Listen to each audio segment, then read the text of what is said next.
To order, if everyone can please rise for a moment of reflection and a pledge of allegiance.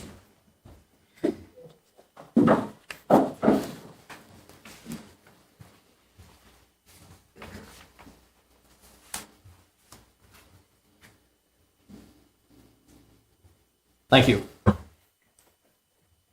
Pledge allegiance to the flag of the United States of America and to the republic for which it stands, one nation, under God, indivisible, with liberty and justice for all. Call the roll, please. 1 second.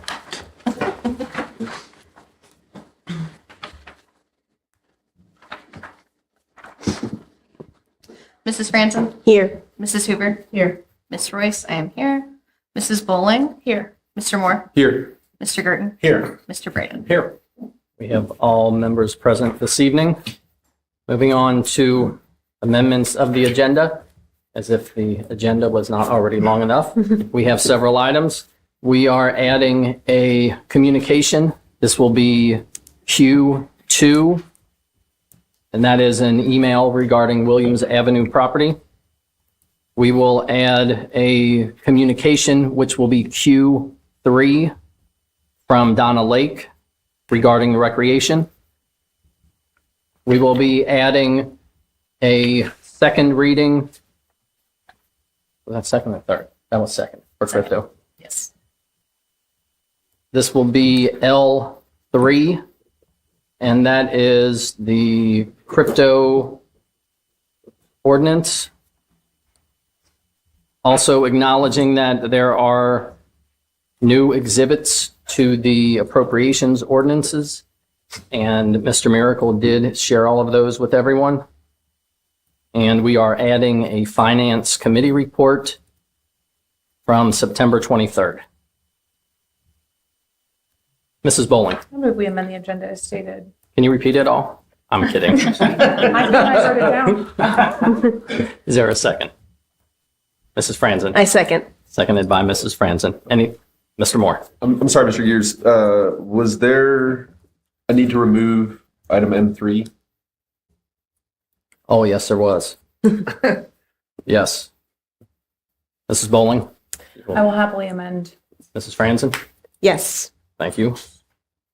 So we have M3 has been removed. Any other discussion or questions? All right. Motion on the floor by Mrs. Bowling, seconded by Mrs. Franzen, is to amend the agenda as stated. Call the roll, please. Mrs. Franzen? Yes. Mrs. Hoover? Yes. Ms. Royce, I will vote yes. Mrs. Bowling? Yes. Mr. Moore? Yes. Mr. Girton? Yes. Mr. Braden? Yes, ma'am. All members present voting yes, the motion carries. We will move on to special presentations. We have 2 of those this evening. The first is Fire Chief Tom McCabe, and that is the swearing in of new firefighters. The loved ones were attending this guy, going up here as well.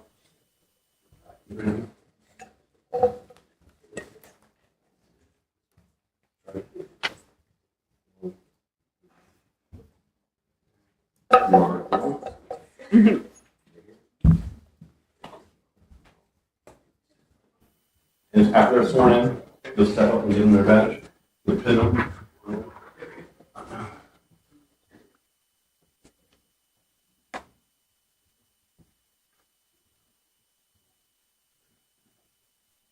Gentlemen, raise your right hand, repeat after me. I state your name. Do solemnly swear. To abide by the Constitution and laws of the United States of America. Constitution and laws of the State of Ohio. The laws and ordinances of the City of Norwood. And to execute the duties of my office. As firefighter. Of the Norwood Fire Department. To the best of my ability. So help me God. Congratulations.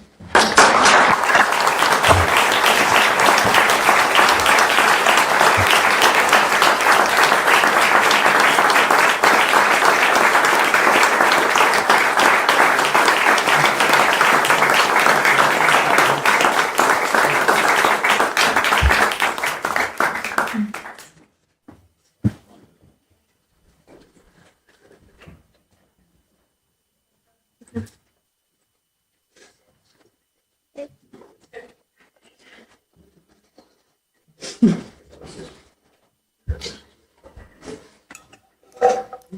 you. Thank you.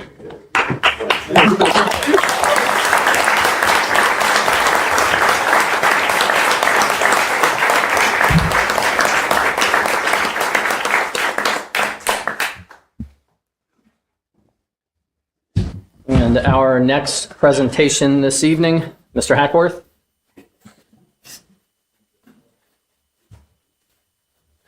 Well, it's that time of year again. I just want to go over some projects here. My name is Darren Hackworth. I'm project manager for the city of Norwood. And as project manager for the city of Norwood, I oversee and coordinate a wide range of projects for initial planning through execution, completion, and ongoing maintenance. My role requires strong collaboration, budgeting, and contracting management and quality control to ensure successful outcomes to the community. Key responsibilities are to plan, execute, and complete and maintain. I'll just wait till they leave. Yeah, let's wait a second, Mr. Hackworth. Yeah, they're getting out there. That bad? I was going to say the same thing, Darren. Don't take it personal. They're gonna be sad to missing all the stuff he's done. They can watch it online later. Yeah, I'll watch it. All right, here we go. So planning and budgeting, at the close of each year, I meet with department heads to assess upcoming projects, needs, and priorities. I collaborate with the city administration to align these priorities with available resources to integrate them into the annual budget. And part of the execution is I develop a detailed project scope of timeline, obtain and review at least 3 quotes, negotiating to finalize project budgets, select and coordinate with contractors, maintaining daily communication to ensure work meets city standards and expectations. And on the completion was conduct thorough walkthroughs with contractors upon project completions. Verify all work has been completed according to the scope before authorizing final payment. On the maintenance end, I oversee maintenance and mechanical operations for the city buildings, parks, and grounds. Managed more than $150,000 in maintenance and repair projects and 24 to preserve and enhance the public facilities. The 2025 City Hall boiler is a prime example on the pictures here that's going on right now. As you can tell, it had a major repair, and it's we're about 3/4 of the way through it to get it up and running. That's why it's a little cool in here tonight. So projected maintenance repair for 25 is to reach about 140 to 160,000. Anybody have any questions on that? Maintenance issues or anything? Okay, I'll move on. I've got a few pictures here that I'm going to go through. Just I'll leave them up for a few seconds. You can see the difference of what we've accomplished and the areas that what we did in, like the police department upgrades. We had installation of asphalt parking lot at the academy. The academy HVAC ventilation system improvements, flooring replacement, and exterior door replacement. And here's some of the projects. This is the sidewalk on the top left. That's in front of the new apron that we put in, and a driveway that goes around to the parking lot to the academy. This enhanced the parking lot more availability of parking and just made it look a lot better all the way around. 2024 public work, 25 public work upgrades. We had office upgrades as far as painting, flooring, ceiling tiles, new HV system improvements, garage and entry door replacement, gutters and downspouts, main entrance roof upgrades, and Amoresco, the lighting grant that we've been dealing with for the last 2 years. It's about 95% complete. And these are some of the upgrades for the public works, and the top pictures are what they were, the bottom pictures are what they are now.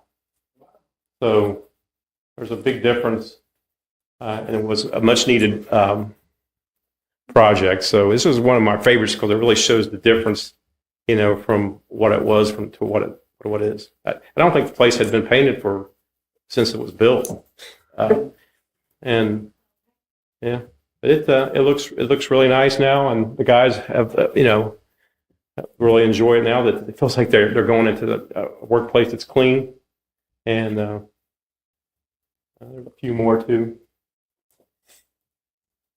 I can sit here and bore you with pictures all night long, but I don't want to. I'm trying to make this as quick as possible and to the point.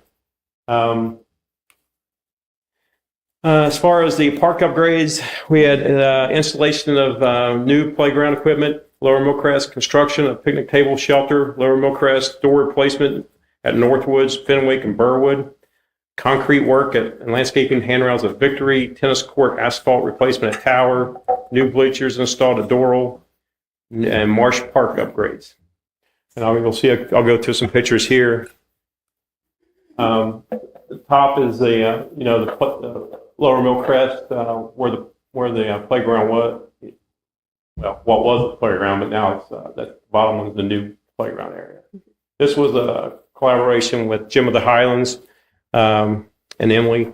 They kept coming to get it done with working with them, And then the shelter area it was really in the middle there. It was really crumbling to a point it was not safe to be on anymore. So we had to rebuild that.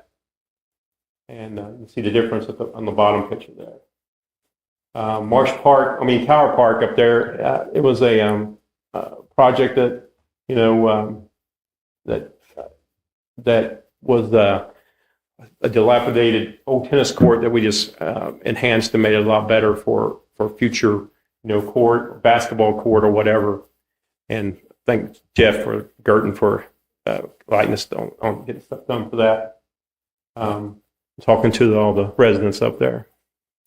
Right here is Victory Park. You'll see the old up there on the top. You'll see it's the pad up to the left there. The concrete pad was, well, you can't really see it on the picture here, but it was like really crumbling and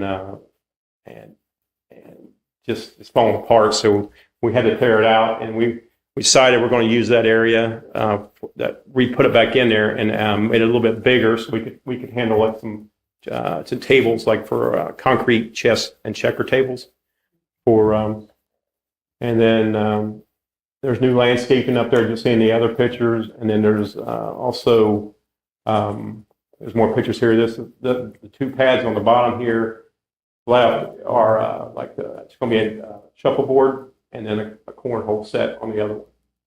So, and then the landscaping, we upgraded the landscaping, added a new berm, separate the parks, or separates from Memorial Park to the actual play area of the park.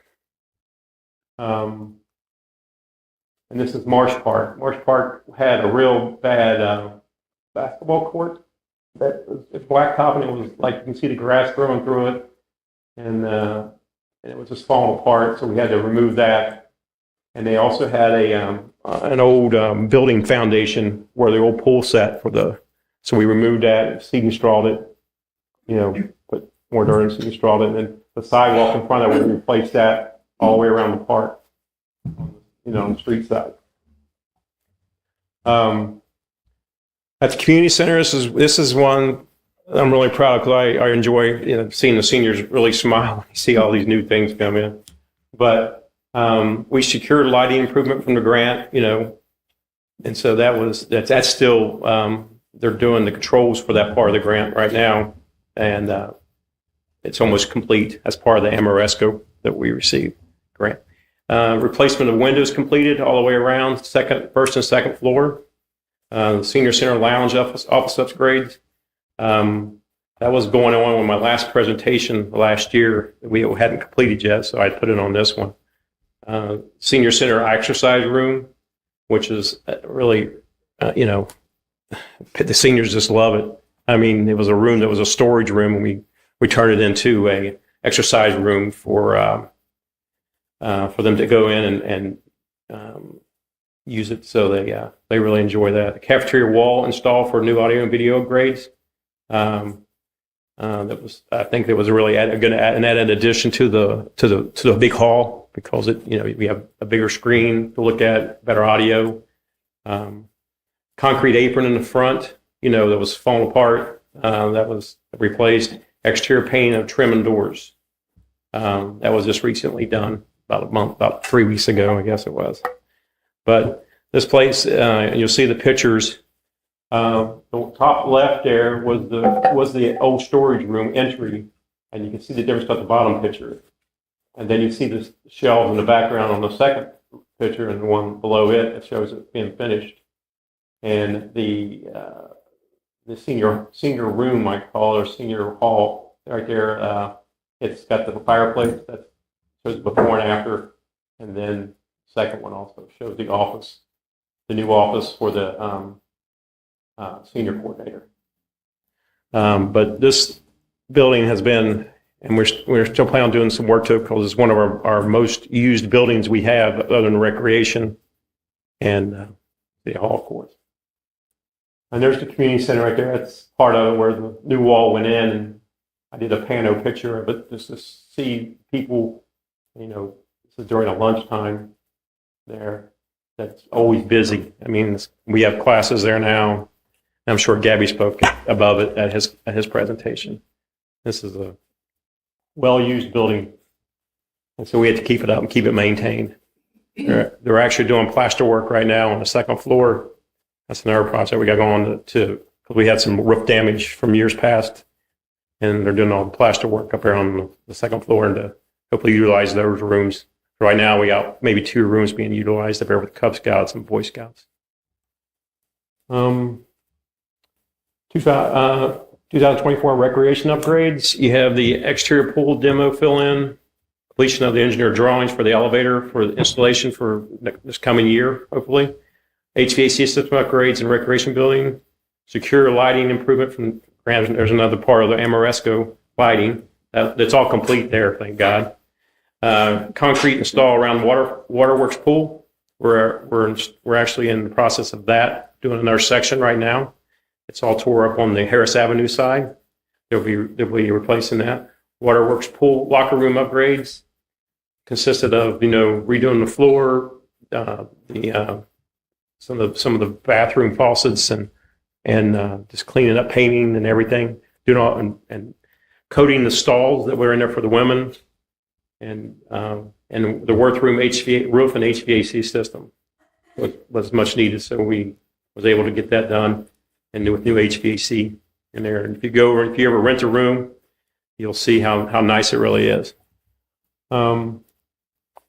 Here's some pictures of the pool. That's on the that area right there. Right there we did in 24. That's on the called the east side of the pool, going down the hill to the park. And that's the finished spot on the bottom. And you got some new sinks and faucets there in the middle. That's where on the bottom middle, that's where they're actually prepping the floor to get through to do the floors. Put the coating on. But it all turned out nice. I made it come back and redo it because I didn't like it. And on the floors, and they just finished it up like a week ago. In the City Hall upgrades, we had the portico upgrades, building department storage area, tuck point in the west side wall and chimneys, which was what we just completed. If you've seen the big lift out here, it's what they were working on because the chimney was really decaying, really pretty bad. So we had to get it tuck pointed. Exterior paint, interior painting, boiler repair, beautification banner, and budget director's office was upgraded. Project manager and community center development director's doors are getting replaced, and they are the community development director was put in yesterday. Mine's going to be put in on the 14th when I get back from surgery. Roof access replacement. We had I won't go over that, but we had an access panel that needed to be replaced up there, but it was a pretty big deal. And pictures of the city hall after it's been painted on the right. One of the projects I'm really proud of this year was the Elm Street project. Not that I'm over it, not that but I feel like me and Mr. Gary was a big part of that, and I give him props just as much as to secure the easements for the properties to be able to get this project done and underway. But you'll see some pictures here that's unbelievable from the transformation of what it was to what it is now. And this is something that's been needed for years, evidently, even when I was living here, when I was going to high school here. So, but yeah, it was. My role really was just to secure like I said before, like secure the easements, talk to the people with Tim, and I go by and check on progress of it. Every once in a while, I'm always out and about looking at other projects, and so it's been a really nice project for us. You'll see here. This is where it all began. There's nothing going on. Then I'll let you look at it for a second. Then we'll go on down to the next pictures. But this is where the project is going. It's on Maple. That's the entry at Maple Avenue, on the Maple and Franklin, I believe it is right there. The sinkhole. Yeah. This is where the groundbreaking day with all the people coming, all the mayor and county commissioner and all that coming in to do the groundbreaking. This right here is progress going, still where it started and how it all has progressed throughout the whole, time that's been going on. It's a major project.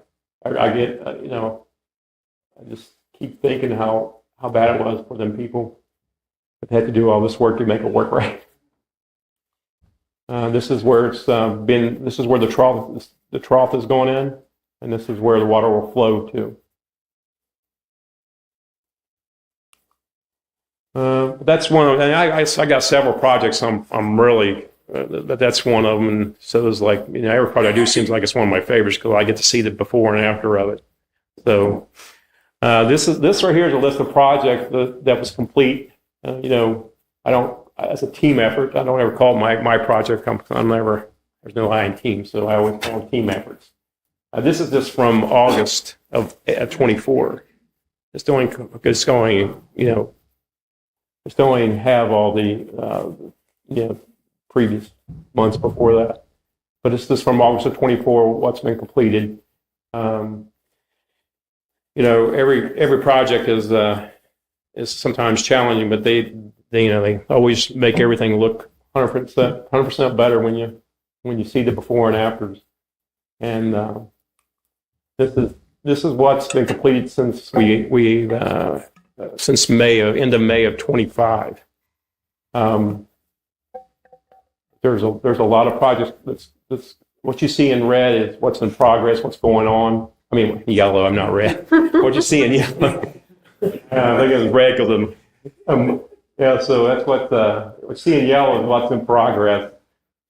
I think of the fire department, so I've seen that rodeo over there. But you'll see there's several projects. This is just one page. This is the other. This is what's left. What's been completed and what's still going on. But this is, like I said, this has only been since May. So. If council wants a copy of this, I can get them a thumb drive or whatever, and I can get it put on it for you.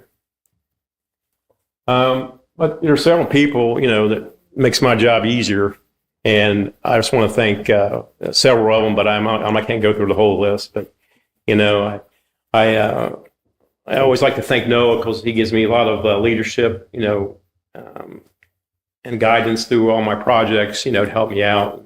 And Clint, who always, City Matters, and me and him collaborate on some projects that, that makes each of our jobs easier. And I always like to thank Robert just because he's always there helping me as much as he can, and he's always been a very, very nice guy to do anything for us. But TA and Jerry keep me afloat. They always tell me my issue with my IT stuff is between the chair and and the computer. So it's always, so, I like to thank everybody. I have people come in and see me every day on a daily basis, to ask questions or, and I love the company because it makes my day go a lot faster. And, I got Mike Skelly, Mark Rees, everybody comes in, Tim Wagers, but I just like to thank everybody and that I can, and because I know this ain't just me getting stuff done. It's a group effort of getting a lot of projects done. And I think I like to keep it that way. But, I like a quote here. It says, alone we can do so little, together we can do so much. So I really appreciate your time. If anybody got any questions, I'll take them. Yeah, I'll just say, Mr. Bonzo? yeah, thank you, Mr. President. So I just want to I think we all know how amazing it is having Darren here. And truly, I think it's a testament to the mayor on how great some of his hires have been. Some not so great ones, but almost all of them have been amazing. And Darren's probably right there at the very top. So I know our office appreciates you immensely. And then with all those 2024 projects that we got done, the city still took in $4 million more last year than we spent. So even after all of those projects. So it's just a testament to everybody at the city working really hard to keeping us afloat and keeping us moving forward. So thank you. Okay. Anybody else? Mr. Gurton? Mr. Hackworth, I just want to say you brought up earlier the work on Tower Park. It was a delight to work with you. You did an amazing amount of work in a short amount of time, and you did it all within a grant budget. So I just appreciate that, and I appreciate working with you. Yeah, I like negotiating, so I like to get the costs down as much as possible to save us money. That's my goal, and that's one of the goals that me and the mayor talked about when I got hired. Is he know I like to negotiate, so I like to get the price down to where we can feel like it's affordable for us. Anybody else? Mr. Moore? Yes, thank you, Mr. Hackworth, for the great work you do for the city.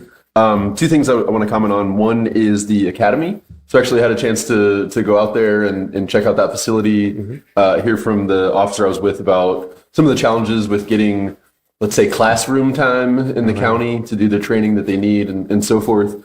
And so to understand the work that's gone into that facility and kind of what a community asset it is for our police department. Right. I just want to thank you for your efforts there. The second thing, and this is maybe a little recency bias, Mr. Miracle shared a sort of draft 2026 budget earlier today. And so just kind of looking through that, if I'm not mistaken, I think the single biggest capital project, not expense, there's some other stuff that are bigger, but capital project is the rec center elevator. Yes. You made a reference to that earlier, and I would just be interested for purely the sake of information gathering, understanding better how to think about that project, sort of the significance, consequences of it, and ultimately the significant investment that is being made in that. If you could just talk about that project. Well, that project is well, we want to try to get our buildings up to ADA compliance, and one of the ways is the elevator, and we try different types of elevators or lifts or whatever, but the project's going to be probably like a 6 to 8 month project, and what it's going to entail is we're actually putting into they call it the club room. That's where it's going to actually end up being, in the club room, I believe. And but we haven't. I just finally got the final plans maybe 2 weeks ago, and I still need to have a meeting with Gabby and Noah and to go over it again to make sure this is how we want it. But they are complete, and I just got to have that meeting. But the advantage is that it's just going to the people who can't get to the basement floor in the workout room because there's steps. This goes all the way down to the basement. It'll go all the way up to the second floor where the jazzercise room and allow that room to be accessible. But it's going to be more of a lift rather than just a whole encompassed elevator. And it's once I have those meetings and talk to the mayor and safety service director and Gabby, I can get more information for you. All right. Mrs. Bowen. Yes, thank you, Mr. Hackworth, putting this presentation together and taking the time to come out. And I know you have to, but also we appreciate it, Yeah. getting a nice wrapped up with a bow summary of all the hard work you do. I'm sure that's hard to condense into a slideshow. Right. I want to say, we at City Hall, and I'm sure at Public Works, we get to see the updates that you do and take advantage of them and appreciate them in real time. But I think it's important to acknowledge a lot of the things that you do that impact the residents of Norwood that have such a big change for people. The flooding mitigation is going to genuinely change people's lives Oh, yeah. and make their homes so much safer and more comfortable for them. I live right by the community center, and that has become so, in the time I've lived in Norwood, it is night and day what a different facility that is and how much more usable it is. It being ADA accessible has made such a difference for folks. So genuinely thank you for all of the hard work that you've done. It's made an impact on all of my us as privilege. city employees, but also an impact on all of our residents and folks who are proud to be here. Just a side note about residents, and when we were doing the Elm Street, when I was trying to secure the easements, I met a lot of different people who were really, I thought would be more hard to get that from, but they ended up being really, I mean, they worked together, worked with us, and and it was a really nice process to meet all the different people with, while you're doing it. Mr. Braden. Oh, thank you, Mr. President. I just want to make a comment on how, personally, I think how perfect you are for this role. It's really exciting watching you perform and the team. So I just really appreciate you, and I think it's a perfect fit for the city. So, Well, thank you. Thank you. It's a privilege to be here in Norwood. This is my hometown. Anybody else? Just a salute. Mrs. Guys. Sorry, I can't help myself. I want to thank you, as everyone else has, for the presentation. And one of the things, you and I had a lovely chat earlier today.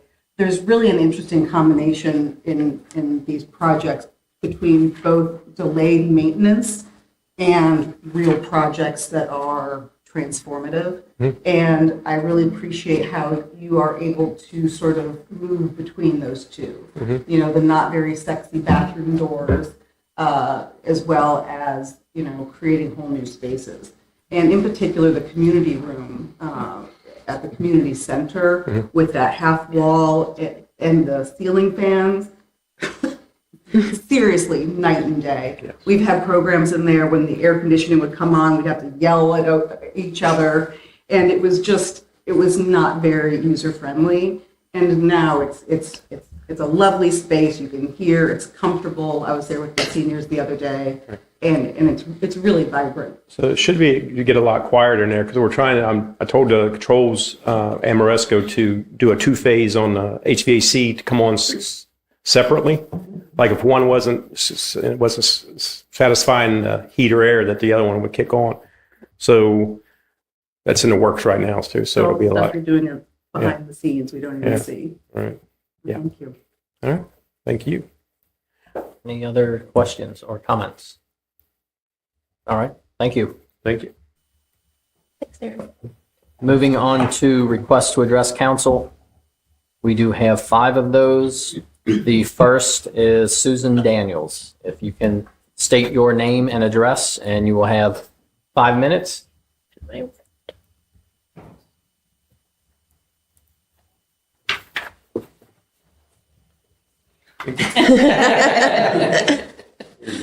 right.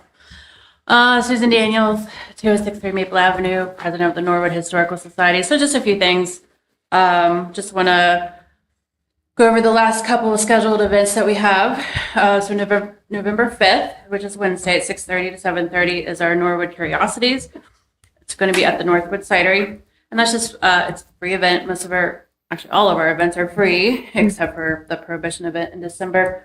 But that's where I just tell stories, some funny stories that have happened in Norwood. So range from runaway streetcars to UFOs. So December 3rd is our Prohibition event. That is a ticketed event, and that helps fundraise for our expenses. So that I actually go over Prohibition in Norwood, as well as what has happened in America with Prohibition. And then we also have cocktails and food, and you can take a tour of the cidery. So it's a really fun event. I've only done it twice. So the more that we do it, the more audience that we get. So it's really fun. And then I make headbands for the ladies. So I will leave some flyers up here. And of course, everything's on our Facebook page. Also, I know you guys are going to do the second reading for the 250, for the America 250. So I'm here if you need any questions or if you need insight, because I've already been attending multiple meetings throughout the year, a lot of Zoom calls and in-person meetings as well. And then one thing I want to definitely thank Susan, Hoover, Victor, and definitely Clint Zimmerman, who installed the Marsh Park historical marker today. Was it today? No, yesterday. So right away. That was very nice. Clint is definitely awesome. That's really much it. I did want to share, since Friday's Halloween, how about a little history lesson? So this is what I do with the trivia. I've been doing monthly trivia, so I know Jeff really likes my trivia. But did you know that Norwood, the city of Norwood, actually used to have a Halloween, they call it Halloween, event where it was a parade. So even back in the 20s and 30s and all that, there was a parade that actually would start at Carthage. 10,000 to 20,000 people would actually march down Montgomery Road in their costumes, and they would do the circus acts. And then they would meet up at Victory, and then they would put on costume contests. And they would have, like, best costume, best female, best whatever. So those winners of those categories would come to City Hall. So then they'd parade back to City Hall. And this is where the City Hall actually gave a grand prize of a car by Bobby Fischer. So, of course, wasn't expensive back then, but if you guys want to do that today, that'd be great. So yeah, I thought that was kind of a fun little history event with Halloween, and thought I'd share that with you guys. So that's all I had. All right, thank you. The next request to address council is Keegan Conway.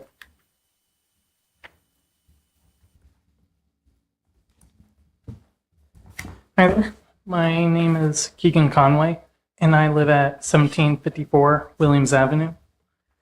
That is directly across the street from 1753 Williams Avenue, which has been operating as a sober living facility. The actions and behaviors of the people at this facility have been riling up many other residents on the street in the area, which is why I'm here today. Generally, I do not mind sober living, but I cannot say that 1753 actually is running as sober living. I believe they may be using this classification as a cover. I think they use this cover to get around fire codes that limit residents to only 4 per kitchen, or they may be using it to get around zoning codes to run a for-profit business in a residential area. They've gotten away with this because Norwood does not have any legislation on sober living, and I want to see that changed. I believe Norwood should legislate on sober living homes and do that now, do it early, to establish a precedent that this legal gray area is not acceptable. I believe if we do this now, it'll be good for both the residents of Norwood and as well as make it safer for anyone staying at sober living facilities. Thank you. Thank you. Our next request to address council is Tanya Wallace Mullins.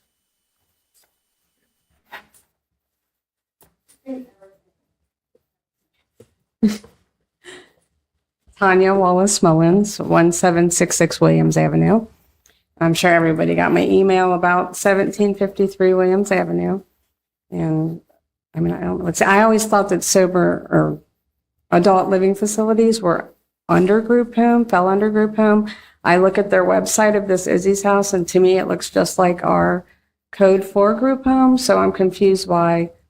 I mean, I know we met with law and ordinance and whenever this, I thought we would be on the agenda tonight, but I guess it's hung up in Keith's office, is what I was told. But I mean, we're living a nightmare, guys. I don't know what else to say. I mean, every day there's something. I sent the 22-second clip of the guy and the two girls yelling at the police. That's just 22 seconds, and we're dealing with this every day. And if they have no respect for the police, they absolutely have no respect for any of us in the neighborhood. So I don't believe it's a sober living at all. I mean, I think we can check with how many EMS runs have been made there. I have talked to I'm going to say it wrong, but it's like the Hamilton County Heroin Task Force or something that comes out after overdoses, and I go out and speak to them, and they said these things are popping up all over Norwood, that they have several addresses in Norwood with these. I think we need to get a handle on this, because on our street, there's nobody sober. That's not what's happening there. It's not safe. I mean, I appreciate Sam meeting with us. She met separately with all the neighbors. They're not all here tonight. But I don't know if that means adding something to our group home that we have ordinance already, but something definitely needs to be put into place. And I know this isn't going to be popular, but I feel like when Susan, you reached out to Izzy's on your own, I feel like that put a target on my head and my house. And if anyone wants to talk about that later, I will. I'm not going to bring that up now. But I feel like we came to council to advocate for us within the city departments. And I don't think that was any place for anybody sitting here to call Izzy's house. I had their number. I could have called them, but I absolutely did not feel safe doing that. And we can talk more about that later if you want. But I don't think I feel like you overstepped there, that we need you guys to advocate for us. But I think the departments and the police department need to be dealing with this issue that we have. So probably not. I just thought I would add that. If anyone wants to talk, I have a lot more stories that I could put. I mean, that was a winded email, but I have a lot more I could say. So there I am. That's my piece. So, Thank you. Our next request to address council is Haley Thurston.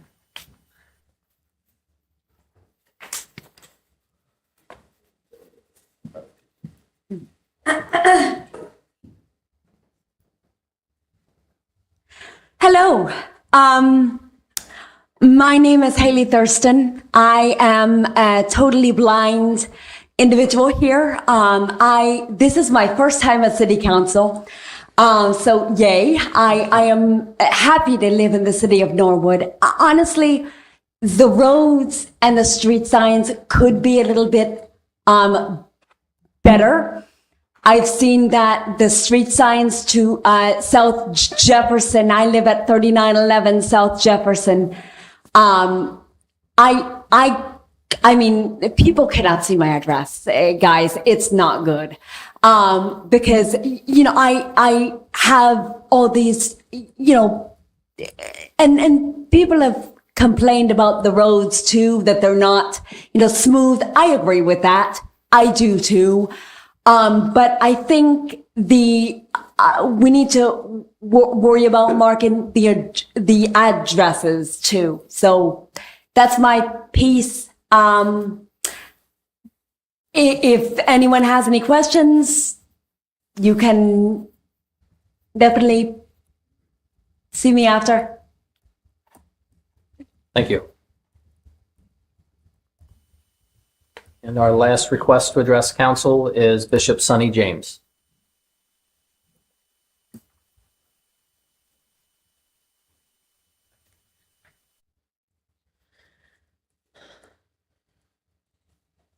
Bishop Sonny James.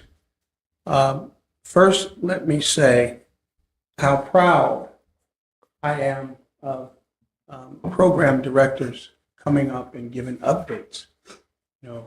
It's not often that maybe I get to see how our community is being addressed in the intricate ways that most people don't see. I was fascinated by the internal workings, and then even Ms. Hoover or someone alluded to, like the behind the scenes work that's going on that we still don't even see, the planning, things that are come. So I first want to applaud all the work. I was excited to see that we have 3 new recruits coming in and mentoring them and leading and guiding them. I do want to say to the residents that when we're dealing with sensitive matters, it really takes a special anointing to deal with these individuals that we struggle with. And so, as many of you should know, I certainly throw my hat in the ringer. The police can't be everywhere. But in dealing with them, they have to understand who they're dealing with. And so I've been very blessed to be able to work, not just in Norwood, but throughout the city and other states with individuals. This Thursday, guys, we are hosting our very first Come Together event. I want to say thank you to John Moore, who has RSVP'd to join us. And I can assure you, you're going to have a fun time. We're going to have panelists, but then we're going to choose panelists from the audience, and we're going to do it like The Price is Right. So after folks are on the panel, we're going to then have names pulled, and we'll have one of the youth, maybe my daughter, come up and say, John Moore, come on down. You're the next panelist for Come Together 2025. So the panel will interact with the audience will interact with the panel, and the whole focus, guys, is bringing us together. I'm also honored that Chad Eaton and Ryan Beck have RSVP'd to show that it's not just about a desire to be in politics in Norwood. It's about a desire to being a part of the solution. And when we used to do the Up with Hope, Down with Dope stuff, we'd go out on the streets and we would go and challenge the dope dealers and those that were living frivolously. And we would say, up with hope, down with dope. If you're not a part of the solution, you're just a part of the problem. And so earlier today, I met with Connie Pillage, our Hamilton County prosecutor, and had a wonderful time.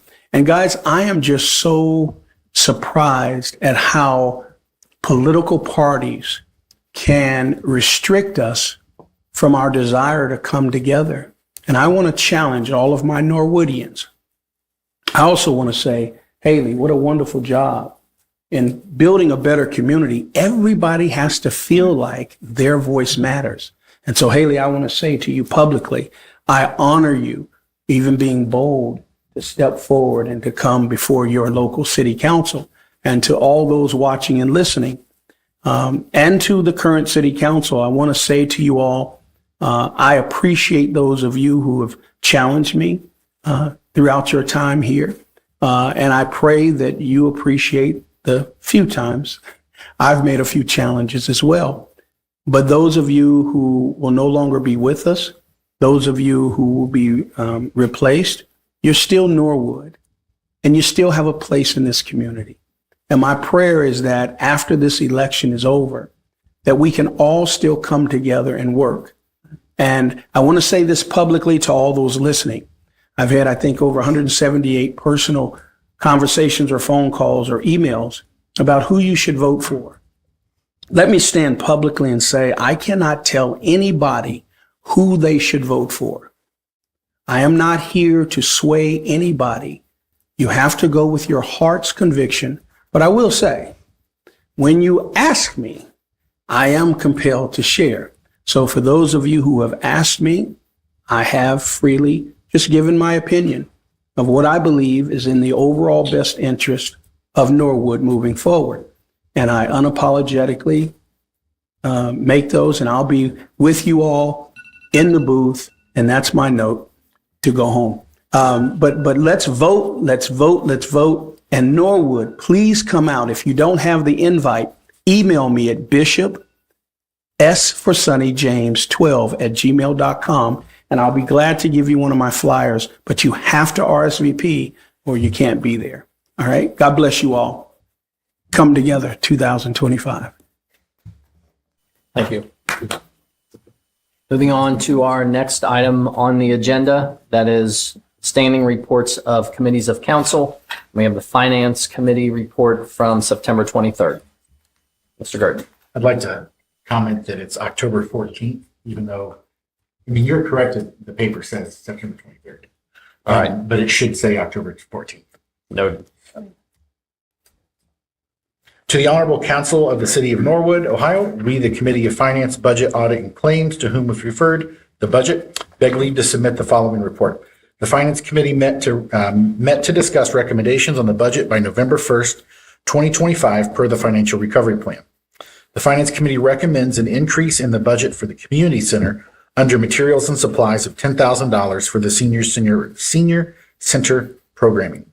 The committee also recommends $40,000 to be added to the City Council budget under contractual services for the explicit purpose of funding Norwood Community Television.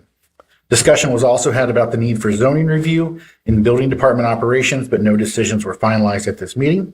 Respectfully submitted, Chairperson Jeff Curtin, Mr. John Braden, Ms. Emily Franzen, and Mr. John Moore.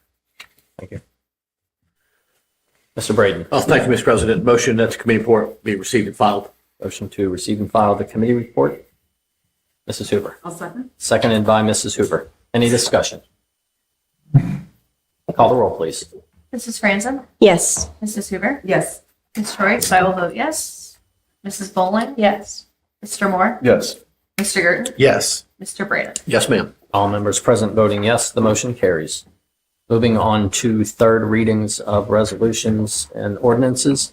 The first is a resolution declaring the necessity to levy a renewal tax for current operating expenses in excess of the 10 mil limitation and requesting the county auditor to certify matters in connection therewith and declaring an emergency. Mrs. Franzen. I move we have the third reading. Motion by Mrs. Franzen to have the third reading of the resolution. Mr. Garten. Second. Seconded by Mr. Garten. Any discussion? Mr. Moore. Thank you, Mr. President. I'm not sure if this is a Mr. Mayor thing or a law director thing. But just to confirm, this is, in case it's someone's first time hearing about this, this is just a procedural matter to basically ask the county to do the work on what the math could look like that would then subsequently be put on a ballot for voters to decide upon. Mayor Snyder. That's correct. Thank you. Mr. Garten. Also to the mayor, how long have we had this renewal? I mean, how long has this been operating? Mayor Snyder. From General Motors days, so back in the 80s. This is the same operating renewal. It's been around for years. Thanks, sir. Any further discussion? Motion on the floor by Mrs. Franzen, seconded by Mr. Garten, is to have the third reading of the resolution. Call the roll, please. Mrs. Franzen? Yes. Mrs. Hoover? Yes. Ms. Royce? I will vote yes. Mrs. Boland? Yes. Mr. Moore? Yes.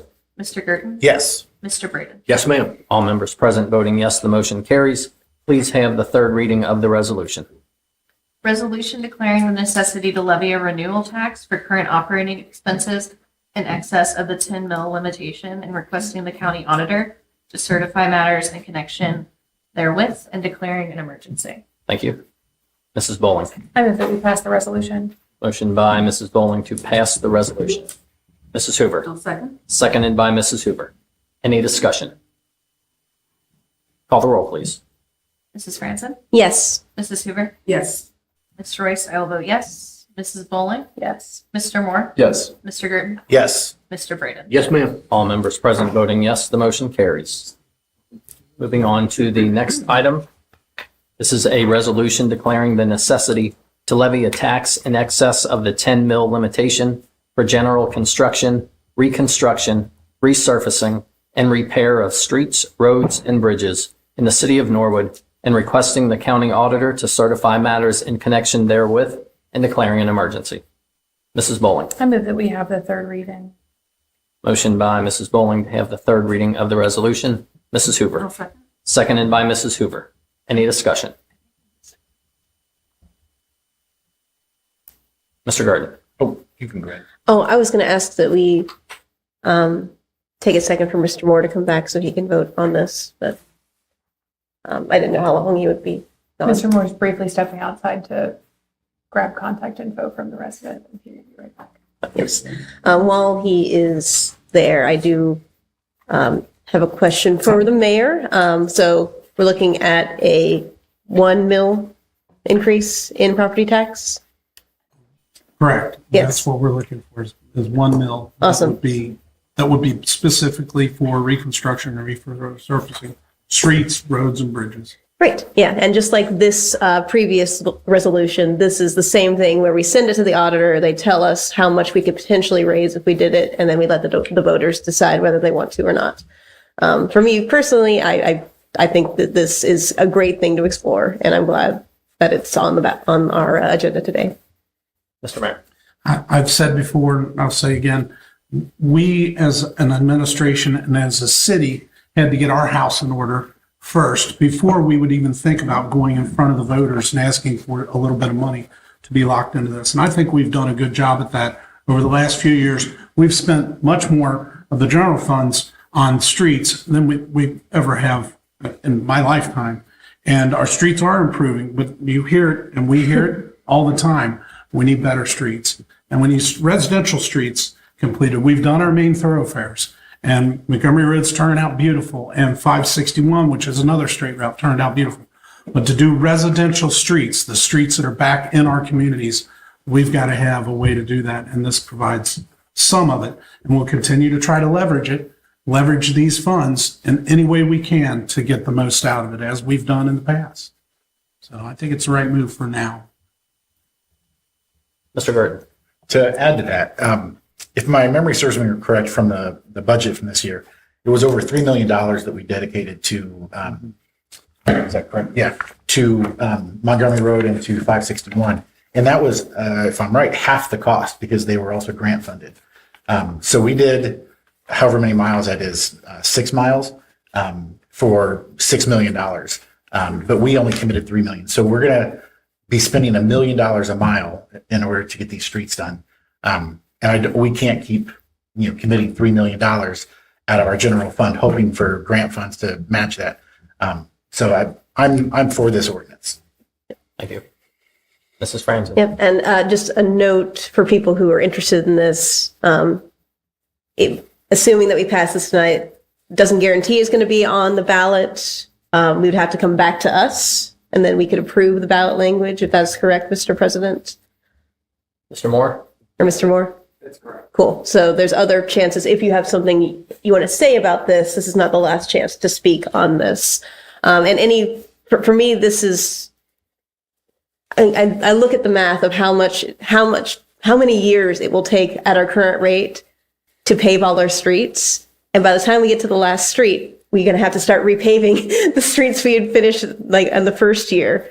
If we can cut that by a third, that would be phenomenal. And I think having all these residential streets that are in desperate, dire need of repair, and now having this more inclusive street survey that you're doing, I think that we'll be in a good position to use these funds. And it's just not just this money. This money can be used to get more money. The more money we are able to put up, the more likely it is that we get money from OPWC or the state or the county or other funding sources. So, yeah. Anyway, I think it's a good idea. Mrs. Bowling. And quickly, just for folks at home, if you haven't watched us talk about this before, I think we did the math, and even if we did have $3 million a year, and even if we did have matching funds for that, what did we decide? It was something like 25 years, start to finish, to repave every road at that rate in the city. Yes.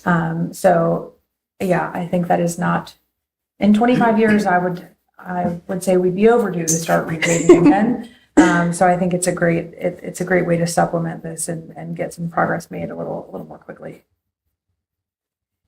Any further discussion? Motion on the floor by Mrs. Bowling, seconded by Mrs. Hoover, is to have the third reading of the resolution. Call the roll, please. Mrs. Franzen? Yes. Mrs. Hoover? Yes. Ms. Royce, I'll vote yes. Mrs. Bowling? Yes. Mr. Moore? Yes. Mr. Gerton? Yes. Mr. Braden? Yes, ma'am. All members present voting yes, the motion carries. Please have the third reading of the resolution. Resolution declaring the necessity to levy a tax in excess of the 10 mil limitation for general construction, reconstruction, resurfacing, and repair of streets, roads, and bridges in the city of Norwood, and requesting the county auditor to certify matters in connection therewith and declaring an emergency. Thank you. Mrs. Franzen. I move we pass the resolution. Motion by Mrs. Franzen to pass the resolution. Mrs. Hoover. I'll second. Seconded by Mrs. Hoover. Any discussion? Call the roll, please. Mrs. Franzen? Yes. Mrs. Hoover? Yes. Mr. Royce, I'll vote yes. Mrs. Bowling? Yes. Mr. Moore? Yes. Mr. Girton? Yes. Mr. Braden? Yes, ma'am. All members present voting yes, the motion carries. Moving on to second readings of ordinances and resolutions. The first is an ordinance accepting the City of Norwood fire hydrant specification. Mr. Garten. Make a motion to have the second reading? Motion by Mr. Garten to have the second reading of the ordinance. Mrs. Hoover. I'll second. Seconded by Mrs. Hoover. Any discussion? Call the roll, please. Sorry. Mrs. Franzen? Yes. Mrs. Hoover? Yes. Ms. Royce, I'll vote yes. Mrs. Bowling? Yes. Mr. Moore? Yes. Mr. Girton? Yes. Mr. Braden? Yes, ma'am. All members present voting yes, the motion carries. Please have the second reading of the ordinance. Ordinance accepting the City of Norwood fire hydrant specification. Thank you. Next item is a resolution of the City of Norwood, Ohio, supporting the Ohio Commission for the United States Semi-Quincentennial America 250-OH. Mrs. Hoover. I'll make a motion. We have the second reading. Motion by Mrs. Hoover to have the second reading of the resolution. Mrs. Bowling. I second. Seconded by Mrs. Bowling. Any discussion? Ms. Royce. I know we talked about this at the last meeting, but I wanted to invite Susan Daniels up if she did want to talk about it. She seems like she has a wealth of knowledge on the subject. So. Ms. Daniels. Actually, this kind of started back in 2022 when the governor signed it into law, basically with Ohio, that he's asking all 88 counties to celebrate the 250. Of course, America's asking their states, and it's kind of like a hierarchy. So I know that Hamilton County has also created a committee. They've created teams, like certain people will tackle specific cities, and then they'll reach out to them to get them on board. So the local municipalities would also do their ordinance to get everything passed. So this is what the state is asking each city to commit to. It's just a promise, hey, we're going to celebrate the 250. There is a calendar of topics, like Ohio's firsts, like stuff like that. So anything that we can do locally to add to the topics of the statewide collaboration, they would take in, of course, add it to the event calendar. So it would be an overall huge collaboration. So I've already been, because we're the Historical Society is part of the American Association of State and Local History, as well as Ohio History Connection and Museums and Historic Sites of Greater Cincinnati. So we belong to three organizations. So I've already been attending multiple Zoom calls and in-person meetings about the America 250. A lot of people have already started this year. And it could be simple as just taking your current events and doing a 250 spin. Like last year, or no, it was this year. I was a judge at the parade, and I asked Tim Blankenhorn, who's the president of the Chamber of Commerce, like, hey, can you do 250 next year? How easy is that? Like, you take your current event, make it a 250. And then you slap the branding on it, but you get like a sticker, and you could use the 250 logo. And so kind of, this is part of that program of the local municipalities becoming an official community promising to do the 250. So, and of course, the city would nominate 1 to 2 representatives, either from council or the administration, and then a 1-person or organization, nonprofit. So it would be like a 3-person as the liaison to the official committee. You would attend meetings and Zoom calls to kind of just further update people as what's going on in Norwood. And so everyone has their own objective.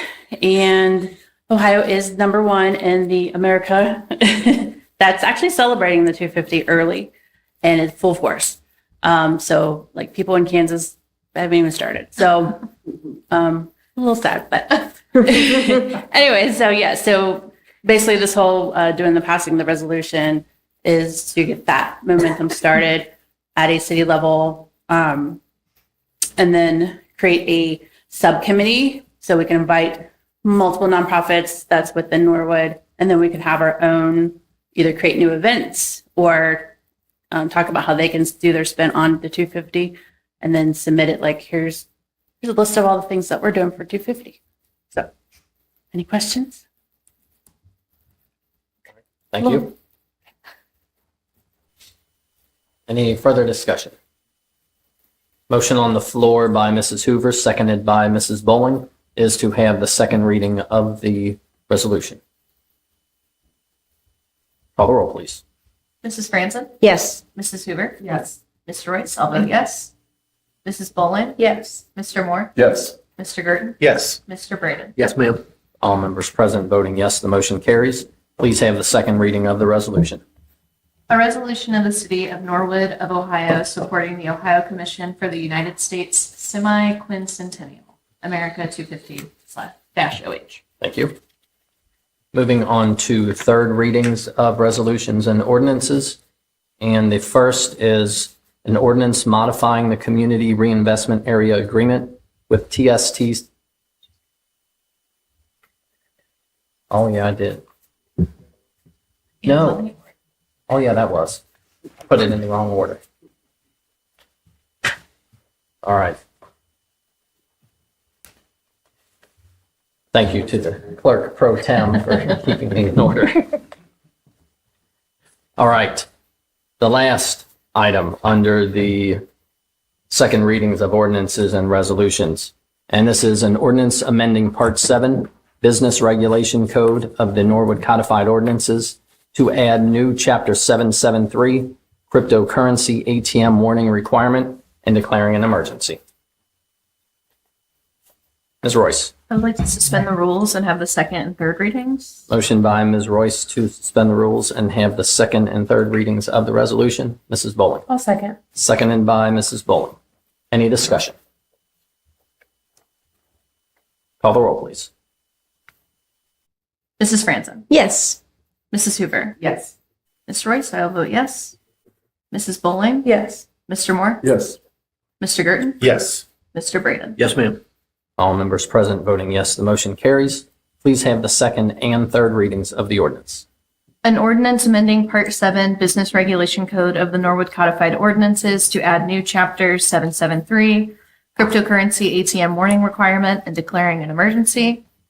An ordinance amending Part 7 Business Regulation Code of the Norwood Codified Ordinances to add new Chapter 773, Cryptocurrency ATM Warning Requirement, and declaring an emergency. Thank you. Mrs. Bowling. I move that we pass the ordinance. Motion by Mrs. Bowling to pass the ordinance. Mrs. Hoover. I'll second. Seconded by Mrs. Hoover. Any discussion? Call the roll, please. Oh, Ms. Royce. I just wanted to say I'm very excited to get this passed. This is just to put the signs up by the crypto ATMs. But since I last talked about this, I've read the 2024 Internet Crime Report from the FBI. Just last year in 2024, there was over $9.3 billion in scams related to cryptocurrency in the US. About 5 billion of that was investment related, like people getting tricked into investing, but the rest of it was basically through the crypto ATMs. So about half. I just want people to be aware it's a pretty big problem, and I feel like our state legislators are not interested in regulating it, so we're starting here. That's all. Thank you. Mrs. Bowling. Yeah, just to build off of that, we discussed this pretty in depth at our last law and ordinance meeting, but an interesting tidbit that we pulled from the FBI's report, and the FTC has also issued a pretty in-depth statement about these as well, was that in terms of average income, Ohio is 41 out of 50, so we're pretty low on the list.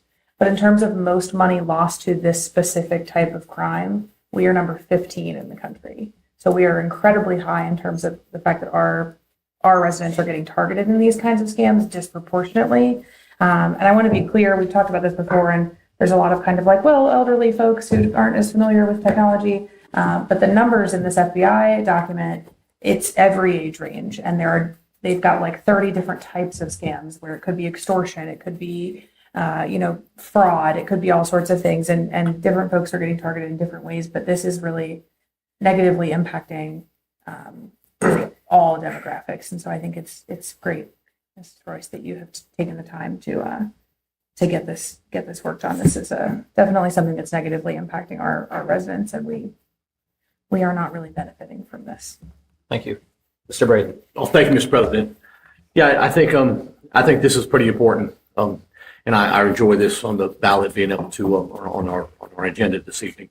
So I just want to encourage our residents and you're right, the elderly folks are being targeted. And so if you see someone, especially an elderly, at a cryptocurrency machine, they're probably not familiar with it. You know, what they do is they target these people and they tell them that for some reason they have to withdraw money from their account and go put it in this machine. So if you see that happening, just help someone else. Say, call the police and say, this person is putting large amounts of money into this machine. So that happens. I can tell you it happens. So, and I appreciate it. I appreciate us having this on the agenda. So, Thank you. Mrs. Hoover. I just want to share, I want to thank Ms. Royce for having a resident come, a local individual who lost $10,000 in a Norwood crypto ATM. And this is not someone who has an extra $10,000 laying around. I don't know who here does. And it was not an elderly person. And the story was really pretty powerful. And it shows how very insidious and aggressive the tactics are. And so that whatever we can do to protect our residents, I think we need to do. So I really want to thank you for putting this together. Thank you. Any further discussion? Motion on the floor by Mrs. Bowling, seconded by Mrs. Hoover, is to pass the ordinance. Call the roll, please. Mrs. Franzen? Yes. Mrs. Hoover? Yes. Ms. Royce? I'll vote yes. Mrs. Bowling? Yes. Mr. Moore? Yes. Mr. Gergen? Yes. Mr. Braden? yes, ma'am. All members present voting yes, the motion carries. Now we'll move on to introductory readings of ordinances and resolutions. And the first is an ordinance modifying the Community Reinvestment Area Agreement with TST Cincinnati IRF LLC and Reliant Rehabilitation Hospital of Cincinnati LLC, DBA Encompass Health Rehabilitation Hospital, Cincinnati LLC, and declaring an emergency. Mrs. Franzen. I move that we suspend the rules and have all three readings of this ordinance. Motion by Mrs. Franzen to suspend the rules and have all three readings of the ordinance. Mrs. Hoover. I'll second. Seconded by Mrs. Hoover. Any discussion? Mrs. Franzen. So this is modifying the CRA to reduce it from a 15-year 49% abatement to a 10-year 49% abatement in accordance with the suggestions that Alloy made to us, or last time they were here, about our various CRAs. So this is actually getting them out of this CRA agreement more quickly because they have not kept up their end of the deal as far as the number of jobs created. Thank you. Any further discussion? Motion on the floor by Mrs. Franzen, seconded by Mrs. Hoover, is to suspend the rules and have all three readings of the ordinance. Call the roll, please. Mrs. Franzen? Yes. Mrs. Hoover? Yes. Ms. Royce? I'll vote yes. Mrs. Bowling? Yes. Mr. Moore? Yes. Mr. Gergen? Yes. Mr. Braden? Yes, ma'am. All members present voting yes, the motion carries. Please have all three readings of the ordinance. Ordinance modifying the Community Reinvestment Area Agreement with TST Cincinnati IRF LLC and Reliant Rehabilitation Hospital of Cincinnati LLC, DBA Encompass Health Rehabilitation Hospital Cincinnati LLC, and declaring an emergency. Ordinance modifying the Community Reinvestment Area Agreement with TST Cincinnati IRF LLC and Reliant Rehabilitation Hospital of Cincinnati LLC, DBA Encompass Health Rehabilitation Hospital, Cincinnati LLC, and declaring an emergency. Ordinance modifying the Community Reinvestment Area Agreement with TST Cincinnati IRF LLC and Reliant Rehabilitation Hospital of Cincinnati LLC, DBA Encompass Health Rehabilitation Hospital, Cincinnati LLC, and declaring an emergency. Thank you. Mr. Moore. Motion that we pass the ordinance. Motion by Mr. Moore to pass the ordinance. Mrs. Bowling. I'll second. Seconded by Mrs. Bowling. Any discussion? Call the roll, please. Mrs. Franson? Yes. Mrs. Hoover? Yes. Ms. Royce, all vote yes. Mrs. Bowling? Yes. Mr. Moore? Yes. Mr. Girton? Yes. Mr. Braden? Yes, ma'am. All members present voting yes, the motion carries. We do have one request to address council on the next item, and that is an ordinance extending the time to file a CRA application for 2227 Madison Avenue for its repairs after its horrific fire loss and declaring an emergency. And that request to address council is from Megan Pachuta.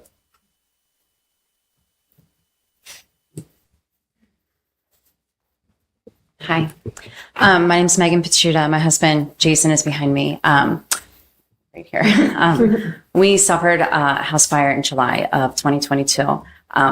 It was kind of ironic that all the firefighters were here today swearing in 3 more members as they've become part of our family. We're incredibly thankful for everything they've done, specifically saving our son. So our house was completely unlivable, and we had it completely redone when we got occupancy in September of 2024. Yeah, 2024. And then our contractor gave us the paperwork to fill in to apply for the CRA for the abatement. I'm not familiar with it. I take full responsibility of just not turning it in on time. Our son, we still do a lot of medical treatment up in Columbus and here in Cincinnati. So stuff with our house was always on the back burner, and everything with our son's health has been, and just getting our family back to Norwood and getting our feet on the ground was our forefront, most important. So anyway, I didn't turn it in on time. I went in October, and they told us that we exceeded the 1-year allotment that is usually given to be able to apply for an abatement. So we are here just pleading and asking that you allow us to still get an abatement. We love Norwood. We love that we were able to rebuild on our same property and make our house even more beautiful than it was before. It means a lot to us. And by no means are we using our son's health or anything like that as the reason, but it was what was most important, still is most important. So I do want to add that we've never been late on any of our taxes or mortgage payments. And when the house fire happened in July, we did not have our house reassessed until May the following year. So for around 9 months, we were still paying on our taxes on our other house, whereas we could have right away called and had it. So thank you. Thank you. So the item to consider, this is for first, introductory readings. Ordinance extending the time to file a CRA application for 2227 Madison Avenue for its repairs after its horrific fire loss and declaring an emergency. Mr. Moore.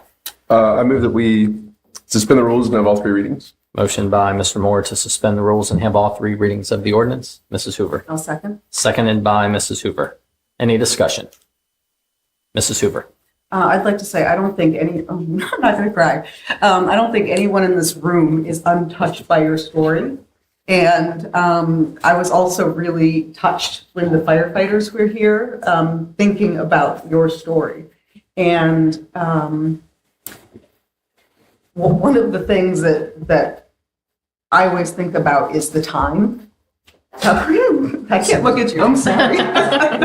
How fast the response was from the first call until your child was at the hospital. And as a mom, if we can do this, this is such an easy ask for me. You're part of this community.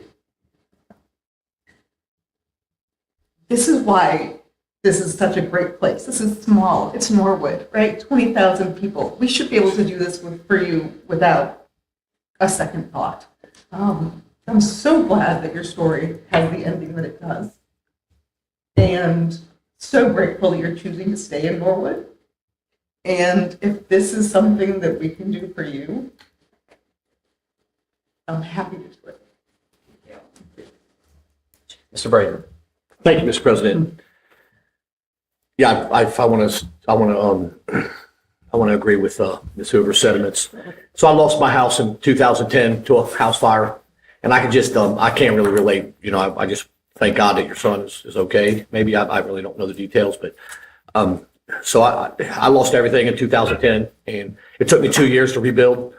So I don't pretend to I don't want to think I know what you're going through, but I kind of do. I just want to attest to our firemen in this community and how great they are and what they did to preserve my belongings and, you know, your son. And I'm so thankful that we live in this town. So this should be an easy one for us. So God bless you guys. And I wish you guys nothing but the best. Mr. Moore. Yeah, and I'll just say, and I'm also not going to look that way. So I live basically 2 blocks, like same side of the street, same part of the block, just 2 blocks north. And my wife and I and our 1-year-old son moved to that house in 2022, shortly before that happened. And so I remember thinking, like, gosh, you know, it's 200 yards that way, and that's, you know, a lot of similarities. And just my heart goes out to you guys, and yeah, just echo what everybody else says. Thank you.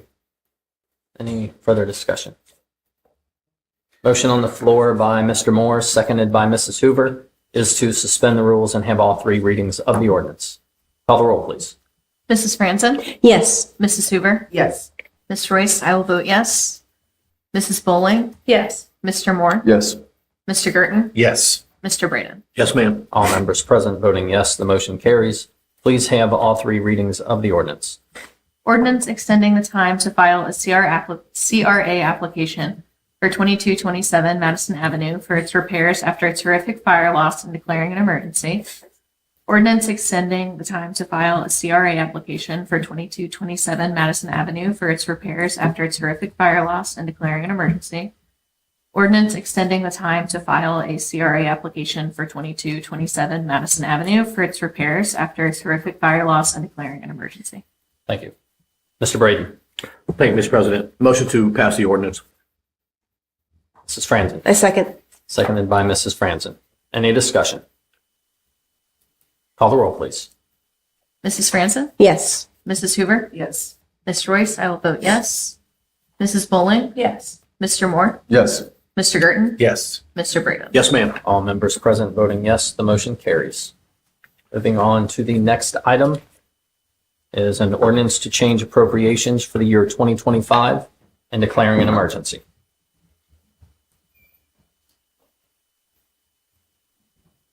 Mrs. Franzen.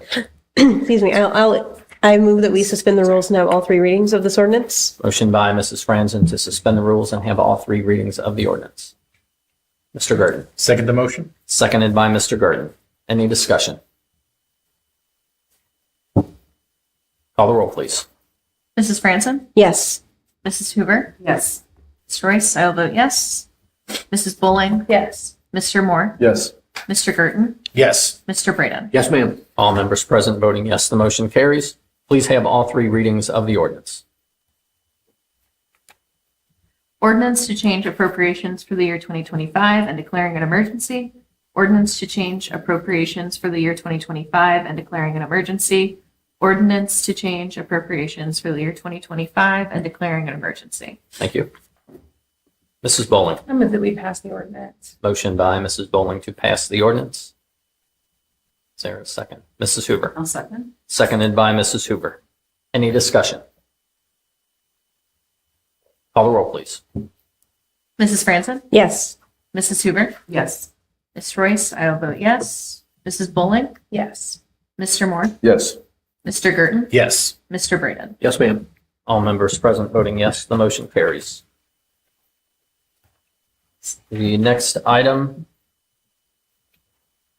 is an ordinance amending Ordinance 54-2025 to adjust the compensation of the accounting specialist position, FKA payable clerk, and declaring an emergency.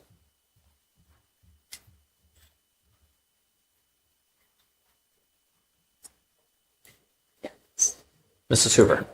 Sorry, this one was this was an amendment. trying to find it on mine. It's not. It's not on there. Mrs. Franzen. Was it? Oh, sorry, you go ahead. I'd make a motion to pass the ordinance or resolution. Is it an Ordinance. Ordinance, thank you. Motion by Mrs. Hoover. No. We didn't have any readings. Yeah. I'm How many sorry. readings would you like first? Sorry. I would like to suspend the rules and have all 3 readings. Sorry. Motion by Mrs. Hoover to suspend the rules and have all 3 readings of the ordinance. Is there a second? Mrs. Franzen. I'll second. Seconded by Mrs. Franzen. Any discussion? Mrs. Franzen. I wanted to ask Mr. Miracle about this position, since we don't have any information in front of us on the agenda that I could find. But I talked to you prior to the meeting, and I figured we could let everyone else know what's going on with this position. This is a little confusing. Yes, Mr. Miracle. Thank you, Mr. President. As you know, we recently hired an accounting specialist, and that role is not covered under the old ordinance. So what I'm asking council to do this evening is to put that position into this ordinance and then to approve their compensation to be commensurate with similar roles. So I'm asking for an emergency clause so that that would take effect for the next payroll. Mrs. Hoover. So you would like an emergency clause added, which I do not believe I do. No, No, it's on here already. Yes, it is in the caption, the declaring an emergency. Mr. President. Mr. Bonzo. Yeah, so is the ordinance not in your off packet that you all have right there? No. It Yeah, was you- emailed separately, I Oh. think. Because it was on the agenda, you're saying that it was emailed separately. Basically, like, you might want to just give them a second, like, move this to the end of the meeting, and somebody could go print it out for them, so. You all know what you're voting on, Yeah. unless you all can find it in the email. I just don't know. Mrs. Franzen. Could I amend my motion to move this item to the end of the agenda so we have time to get the information in front of us? Specifically to follow the communications? Yes, follow the communications. That would be great. With all the amendments, I thought I had seen it, but I think I had talked to Mr. Miracle and other people about it and hallucinated. Thank you. Mr. Gardner. Mr. Miracle emailed us at council, but it did not come through the council to get on the agenda. Okay. If you search for an email from Mr. Miracle, we have it. So I have a question. Mr. Braden. Just for clarification, is this Mary Yeager? Is this Mary Yeager's position that we're switching out? This is a different position. Mr. Miracle. Thank you, Mr. President. Roy. This role is an accounting specialist. It's a new role. We had an old role when I first started here. It was a payables clerk. And so that role is no longer in my office. So, and as you know, we didn't fill that role for over a year. So what we decided to do was to upgrade that role to an accounting specialist. So this individual is going to be backup for payroll and for payables, also taking care of our hire checkbook and being an admin on our Monday.com and then assisting our deputy auditor, Dr. Cambisi. Clarification. Mr. Braden. Thank you, Mr. President. So I just want to make sure, before I get the info, we eliminated the position Mary Yeager was in, and you're creating a new position? No, Mary Yeager was the old deputy auditor. So Okay. Sharon, Dr. Cambisi took that role. Okay. This was the role that wasn't there. So we took Okay. the kind of the old role that we got rid of. We just kind of revamped it to this accounting specialist, which is a little more meat to it. And the individual that has the role right now, Ariana Standifer, is very qualified. Thank you. Thank you. Mr. Moore. Thank you. And so, yeah, I agree with Mr. Bonsa's suggestion to push it back. I think, if I'm understanding this correctly, Mr. Miracle, is it that basically this position that this person was hired to doesn't currently exist in the auditor's schedule of the salary roster, Correct. but that this position basically does exist in the treasurer's office, and so in a way they were. There's similar positions, and I can let Mr. Bonzo speak to that a little bit, but Yeah, so I guess and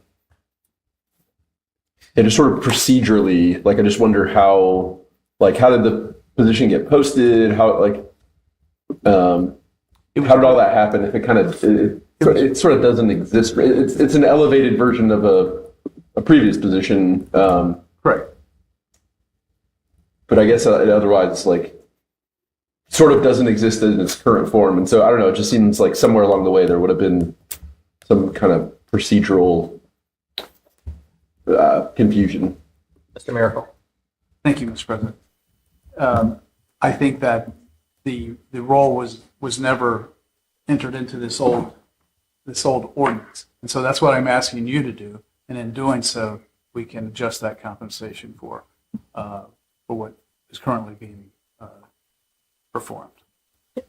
Yeah, I could probably add some clarity. Mr. Bonzo. Yeah, so they probably should, the auditor's office probably should have come to you all like earlier this year to get it amended. However, I do think there is something like, I don't know how Mr. Miracle gets such good applicants over there, but this lady is really bright. She actually they actually loaned her to our office for a couple days to do like some treasury work, and we really didn't want to let her go back. I actually, like, if she likely is going to leave at some point, and or maybe come to my office if you all don't approve this, but she's a better fit in his office. But because the work that she'll be doing is more suited to her degree level and stuff. And I mean, offline, he could probably talk to you a little bit more about that. But I would say, like, this is I don't think he expected, I didn't expect that he was going to get somebody so qualified and somebody that's really like such a hard worker, like in that role. And he really needs some support in that office with Sharon being brand new. And so anyways, I would just say that, I think that you all should probably just get a copy of the ordinance in front of you before you approve it. But it is I personally believe it's a good move on his part, because if he doesn't do it, like, we might try to hire her in our office. So yeah, I mean that in a positive way. I mean, she's really, really bright. So I think it's the city's going to lose this person if we don't adjust the salary at some point. Mm-hmm.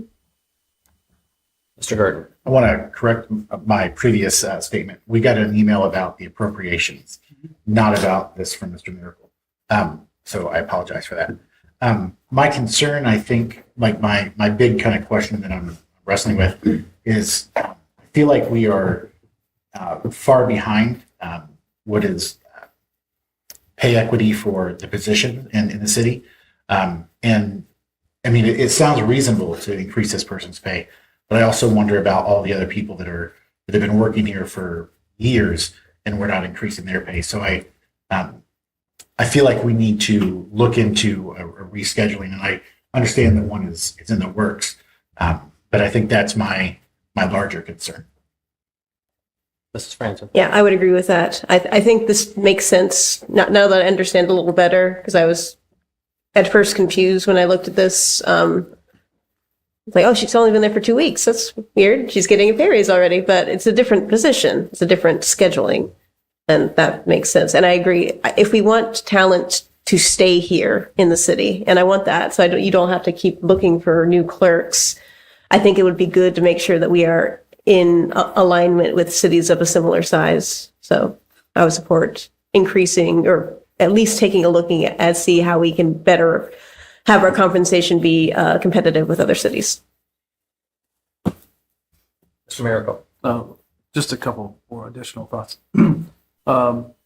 If you remember, I think when we talked about this role, there were 14 applicants for this role, and she was far and away most qualified for this role. And I think that speaking with our HR director, Lori Zombeck, there will be attention to this, I think, next year to get this, like Mrs. Franzen was saying. Mm-hmm. And I know you really don't like the patchwork things, but I think it's important that we do this. Any further discussion? Mr. Moore? Yeah, I guess just a question would be like, when presumably she got an offer letter, right? When she got her offer letter, did she accept it at the lower number, or was the offer letter portrayed as if she would be paid the higher number, but upon her first paycheck, she realized that it was essentially wrong? No, Mr. Miracle?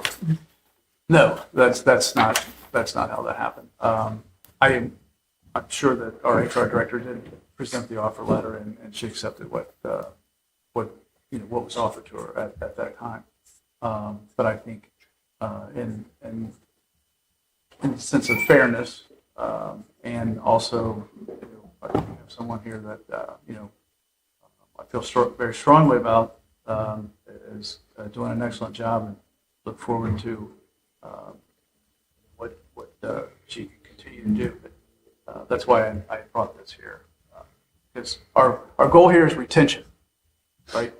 So that's why I brought it to council, that I did. But to Mr. Girton, Mrs. Frenz's point, they are going to be working on this. I know that our HR director is going to be working on this probably beginning of next year. That's my understanding.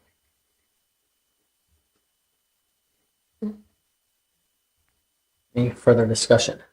What I will likely recommend is that we take a, let's say, 5 or 10-minute recess to make copies so that you all can actually review the ordinance as opposed to trying to read it while we're working on other legislation to get to later.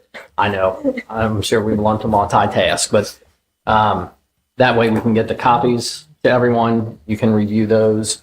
Once everyone feels there has been enough time, we'll say 5 or 10 minutes, I will go ahead and call us out of recess and we can jump back into the regular meeting. Mrs. Franzen. Perfect. I will move then that we adjourn for a 5 to 10 minute recess. All right, we shall go ahead and take a 10-minute recess unless there's any discussion.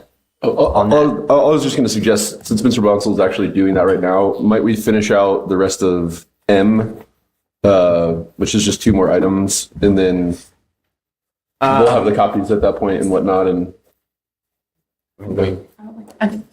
we can. The current motion on the floor is to suspend the rules and have all 3 readings. So I was just going to go ahead and take that recess now. All right, we will go ahead and take a 5 to 10-minute recess.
our extended 5 to 10 minute recess. Everyone has copies of the ordinance. For what it's worth. The motion that was on the floor by Mrs. Hoover and seconded by Mrs. Franzen was to suspend the rules and have all 3 readings of the ordinance. And I will go ahead and open that now up for any further discussion.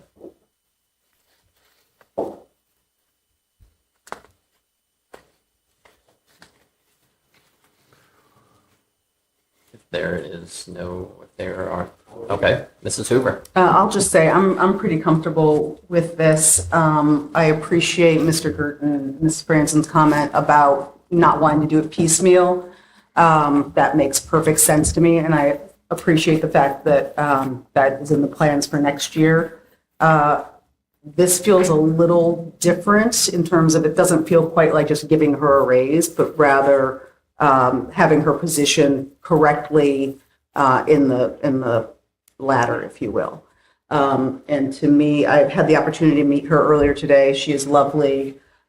She's very dynamic and exciting, and she said she loves working here. Everyone's been very kind and friendly, and she was working on the Monday.com, and if she can help me with that, I'm all for it, because that doesn't look maybe as user-friendly as I would like. So I appreciate the concerns, but I'm very comfortable giving her what I feel is an appropriate salary for a skilled job. Mr. Braden. Well, thank you, Mr. President. Can you just do me a favor and let's back up? Will you repeat exactly what the motion is and what we're voting on, just because we're coming back from break? Yep, I just absolutely. want to clarify. The motion on the floor was by Mrs. Hoover and seconded by Mrs. Franzen. That was to suspend the rules and have all 3 readings of the ordinance. And this ordinance is an ordinance amending Ordinance 54-2025 to adjust the compensation of the accounting specialist position, formerly known as a payable clerk, and declaring an emergency. Thank you, sir. You're welcome. Any further discussion? Mr. Moore. Sure. Yeah, I guess I would just say that obviously it would have been nice to just kind of get this right out of the gate, because I recognize, sort of the optics of it. I do think that the wage being discussed relative to the work that this person is doing is appropriate. And I do want to say that, yeah, I think for a lot of other folks in the city, I would love to find, to Mr. Gerton and Mr. Franzen's point, would love to find a way to get some other people to a better place too, given the great work that they do. So I'll stop there. Any further discussion? Mr. Powers? Thank you. I do want to point out there's a provision in this ordinance that it has to be reviewed before the first meeting in each July. So it will be scheduled to be reviewed in the first half of the year in its entirety. Mr. Gard. Mr. Powers, while you're up here, is there any, how do you think the union will respond to this? This does not impact any union pay rates. Well, I mean, will they see this pay raise and be ready to negotiate for more? I don't think that this will have an impact on that. So all 3 of our bargaining units signed this year for 3-year contracts. So that sets their rates for 2025, 2026, and 2027. Okay, thank you. You're welcome. Mr. Moore, you had your hand up earlier, I believe. Maybe that was Mrs. Bowen. Yeah, just for reference, I just pulled up the living wage calculations for the state of Ohio, and the rate that this person was originally offered was not that. So this puts them into living wage territory, and I do think we have an obligation to pay all of our employees a living wage. I don't think that's unreasonable, and I wouldn't think that many people would feel that that was unreasonable. So, absolutely. Thank you. Any further discussion? Motion on the floor by Mrs. Hoover, seconded by Mrs. Franzen, is to suspend the rules and have all 3 readings of the ordinance. Call the roll, please. Mrs. Franzen? Yes. Mrs. Hoover? Yes. Ms. Royce, I'll vote yes. Mrs. Bowling? Yes. Mr. Moore? Yes. Mr. Gerton? Yes. Mr. Braden? Yes, ma'am. All members present voting yes, the motion carries. Please have all three readings of the ordinance. Ordinance amending Ordinance 54-2025 to adjust the compensation of the accounting specialist position, FKA payable clerk, and declaring an emergency. Ordinance amending Ordinance 54-2025 to adjust the compensation of the accounting specialist position, formerly known as payable clerk, and declaring an emergency. Ordinance amending Ordinance 54-2025 to adjust the compensation of the accounting specialist position, formerly known as payable clerk, and declaring an emergency. Thank you. Mr. Braden. Thank you, Mr. President. Motion to pass the ordinance. Motion by Mr. Braden to pass the ordinance. Mrs. Bowling. I'll second. Seconded by Mrs. Bowling. Any discussion? Call the roll, please. Oh, sorry. Mrs. Franzen. Yes. Mrs. Hoover. Yes. Mrs. Royce, I will vote yes. Mrs. Bowling. Yes. Mr. Moore. Yes.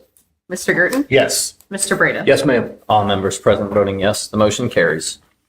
Moving on to the next item.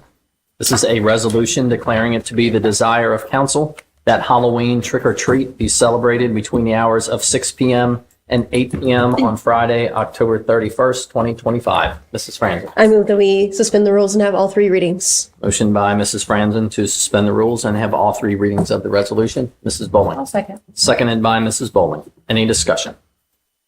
Mr. Braden. Thank you, Mr. President. I'm so sorry, Ms. Hoover. I just can't wait. I'm just so excited for Halloween this year. I got a 3-year-old grandson. I haven't been this excited since, I guess my kid's 12. I don't know.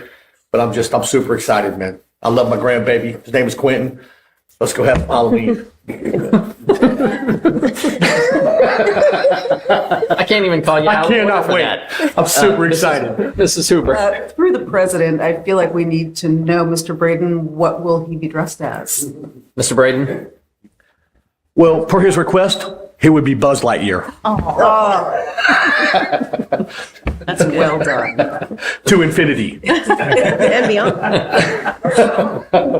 Mrs. Hoover. I have just sort of an administrative question about this. People started asking about when trick-or-treating was before we had it on our agenda. And I asked Mr. Powers about the, or maybe asked the law director, now I don't remember, maybe I asked both of you, if we could have this be a annual, that it's always this time, as we did for the yard sales, and maybe just the 2 different yard sales. And I just wanted to see what folks thought about that, or if we didn't do that, if we could try to have it on the agenda at the first meeting in October. Because the city cannot post about it until we have voted on it, if that makes sense. If we did this the first meeting in September, that would mean by the first meeting in October, it would be passed. If we did one reading at each meeting, unless you want to suspend the rules. I mean, I think we could suspend the rules. I'm also curious if we would want to make this a in perpetuity resolution, or if we don't want to do that. Mr. Moore, is that something that we can do, or does this require annual action? Thank you, Mr. President. I would say, here's the issue, and my reply to Mrs. Hoover was along these lines, is with the yard sale ordinance, we have a section of our code that deals with yard sales. You have to get a permit, these are the rules, and so it's a place to put the annual thing in there that then people can find when they want to. If you just pass a resolution now, this is what it's going to be forever. A year from now or 2 years from now, if somebody's going to ask, what are the hours? We're going to say like, oh, I'm going to have to go back and find that, unless we want to add a section to our code, which in theory we could do. And I'm just not sure. I'd have to think about where to put it. But we could. But that's really kind of the thing. I'm not even sure we need a resolution from council. The administration could issue something. I mean, or the chief of police maybe. I'm not even sure. We just do it. We just always have. The question, it didn't occur to, I don't think anybody. It finally occurred to me, it was like an hour before the last council meeting. That, oh yeah, it's October, isn't it? It's been warm. I hadn't even realized it's fall yet. So, but it's, or to add to somebody's calendar so it comes up in September to, hey, get a resolution for Halloween. Mrs. Hoover. That's another question that I actually had for Mr. Gears and Ms. Coynes, is if we could do like a calendar so we know about what things are coming up more in advance, because I'm aware that this happens to me a lot. It's October, it's it's Domestic Violence Month, and I'd totally forgotten about that. We might have wanted to do something with that. Is that something that we might want to look at, or maybe this is a committee of the whole conversation? Right, and I think that's something we could also possibly work in conjunction with Kat in the law department to see what are the resolutions that we've had historically on an annual basis by month or holiday, however you want to categorize it, and to see if we can jump a month in advance so that we actually have where we are recognizing, we have the resolution that has been passed to recognize that item prior to the month that we're celebrating that, as opposed to in the middle. So I think that's something that the clerk of council's office can work in conjunction with the law department to kind of identify what those things are on an ongoing basis throughout the year. So that we have that flagged as reminders to have those resolutions drafted. Mr. Braden. Thank you, Mr. President. So my 2 cents would be, we could possibly look into something like that. But then I really enjoyed that little session we had just now. So that would take that away. So I could do it anyway, but some things we could just do. You can still bring it up under new business. Okay, thank you. All right, any further discussion? Because the motion on the floor by Mrs. Franzen, seconded by Mrs. Bowling, is to suspend the rules and have all 3 readings of the resolution. Call the roll, please. Mrs. Franzen? Yes. Mrs. Hoover? Yes. Ms. Royce, I'll vote yes. Mrs. Bowling? Yes. Mr. Moore? Yes. Mr. Girton? Yes. Mr. Braden? Yes, ma'am. All members present voting yes, the motion carries. Please have all 3 readings of the resolution. A resolution declaring it to be the desire of council that Halloween trick or treat be celebrated between the hours of 6 p.m. and 8 p.m. on Friday, October 31st, 2025. A resolution declaring it to be the desire of council that Halloween trick or treat be celebrated between the hours of 6 p.m. and 8 p.m. on Friday, October 31st, 2025. A resolution declaring it to be the desire of council that Halloween trick or treat be celebrated between the hours of 6 p.m. and 8 p.m. on Friday, October 31st, 2025. Thank you. Mr. Braden. A motion with enthusiasm to pass the resolution. Is there a second? Mrs. Franzen. I second. Any further discussion? Motion on the floor with enthusiasm by Mr. Braden, seconded by Mrs. Franzen, is to pass the resolution. Call the roll, please. Mrs. Franzen? Yes. Mrs. Hoover? Yes. Ms. Royce, I'll vote yes. Mrs. Bowling? Yes. Mr. Moore? Yes, to infinity. Yes. Mr. Braden? Yes, ma'am. All members present voting yes, the motion carries. We now can go trick-or-treating on Friday. All right, the last item is a resolution accepting the amounts and rates as determined by the Budget Commission and authorizing the necessary tax levies and certifying them to the county auditor.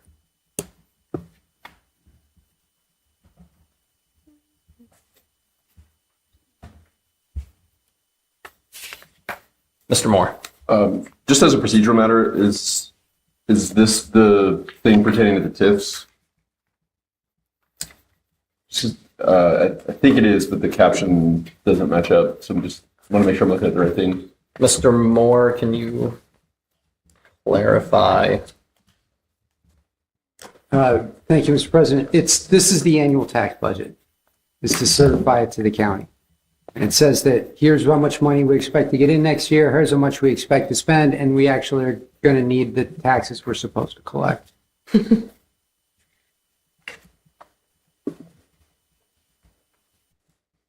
Mrs. Hoover. I believe it's page 53. That's the letter.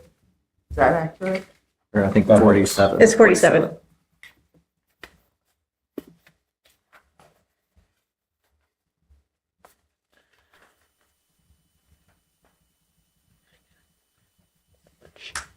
Yep.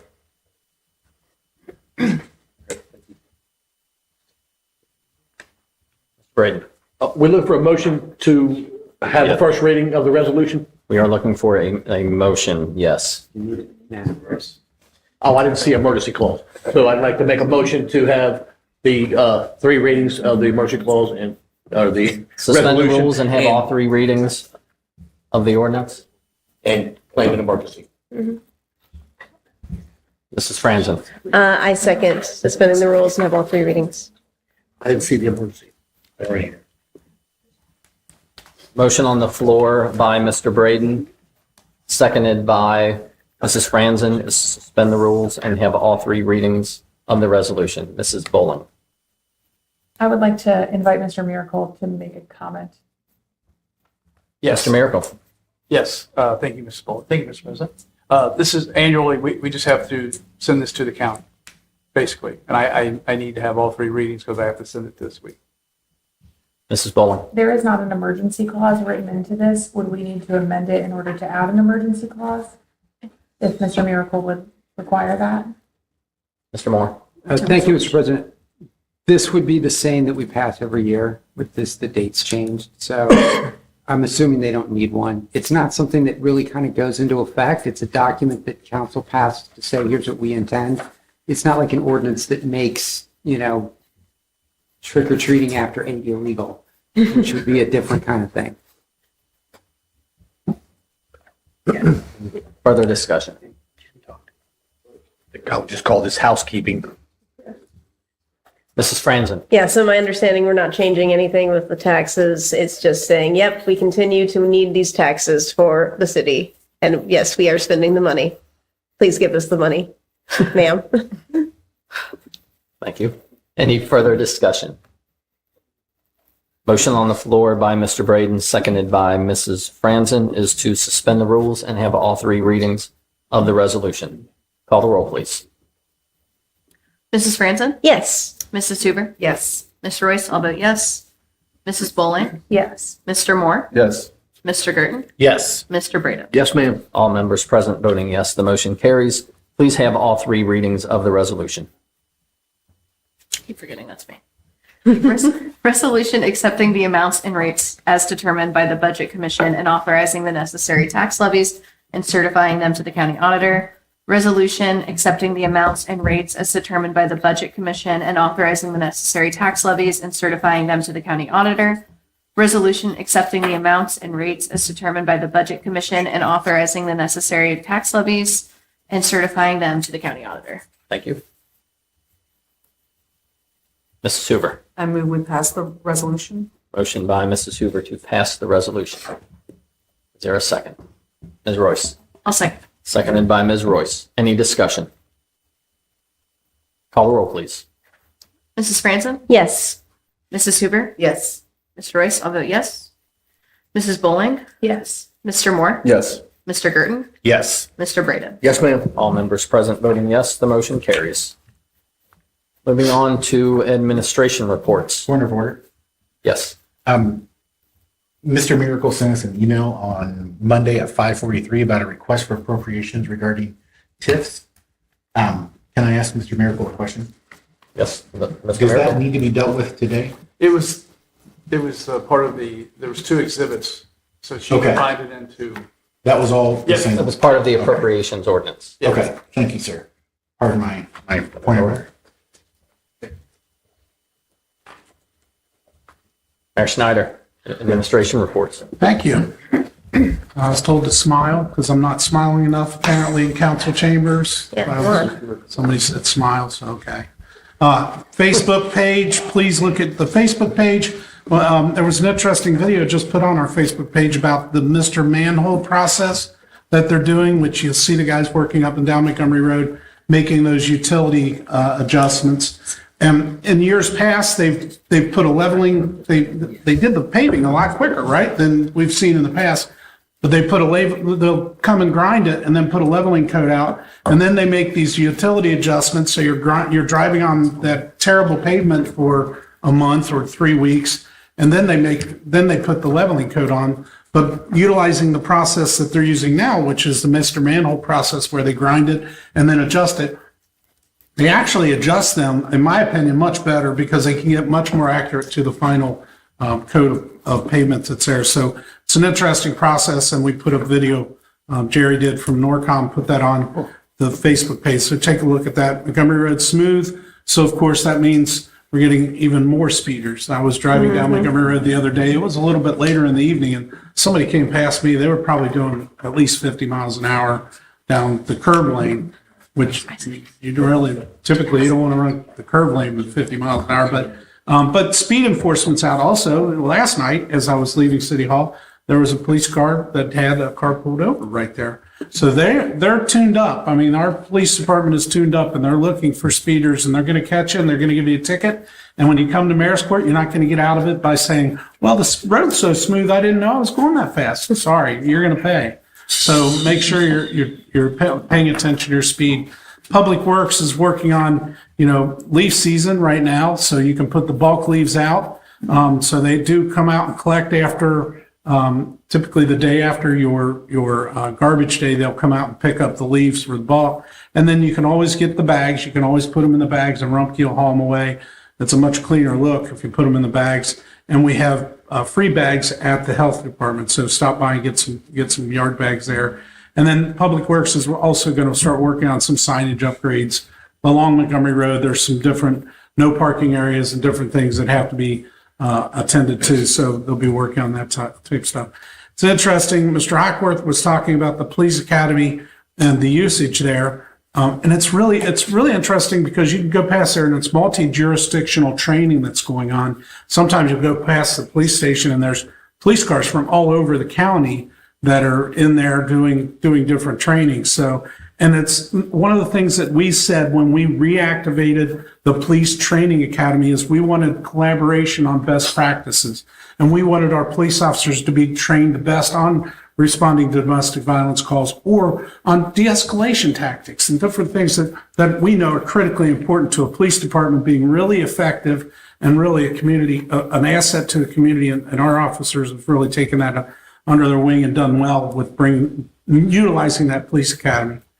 The community center usage, I know there's a message or a letter that Donna Lake had sent in about the community center, about the rec center, and all the activities that are going on.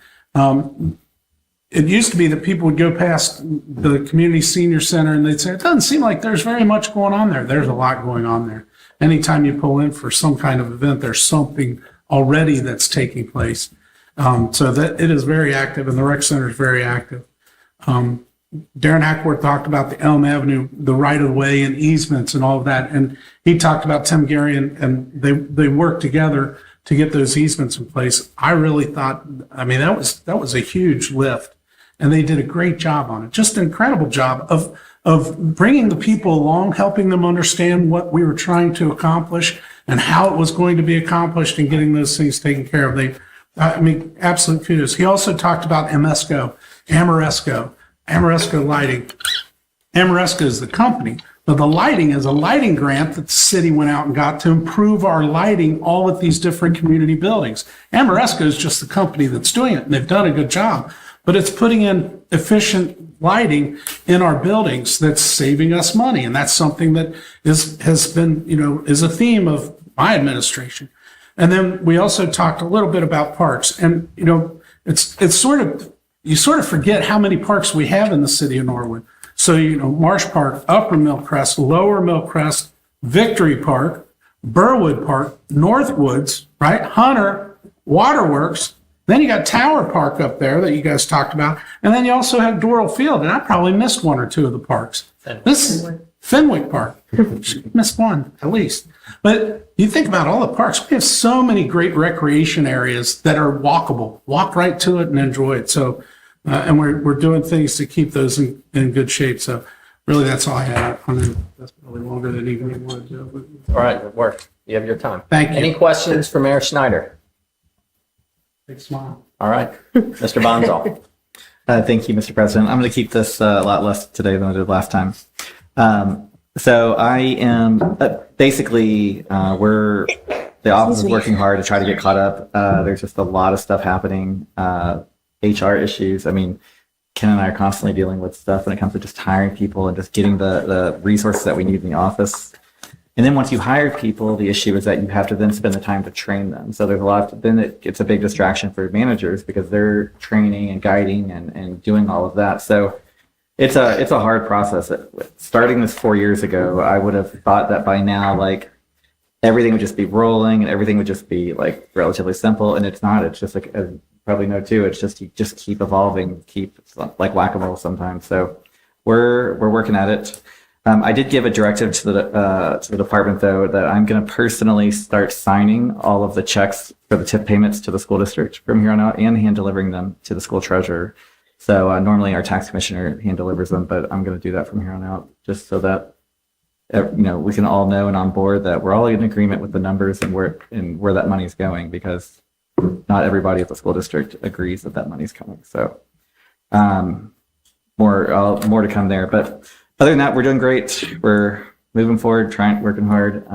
Probably the next couple of meetings, we'll have an update to you on 2026 and beyond tax revenue estimates. Thank you. Any questions for Mr. Bonzo? All right, Mr. Miracle. Mr. President? Thank you.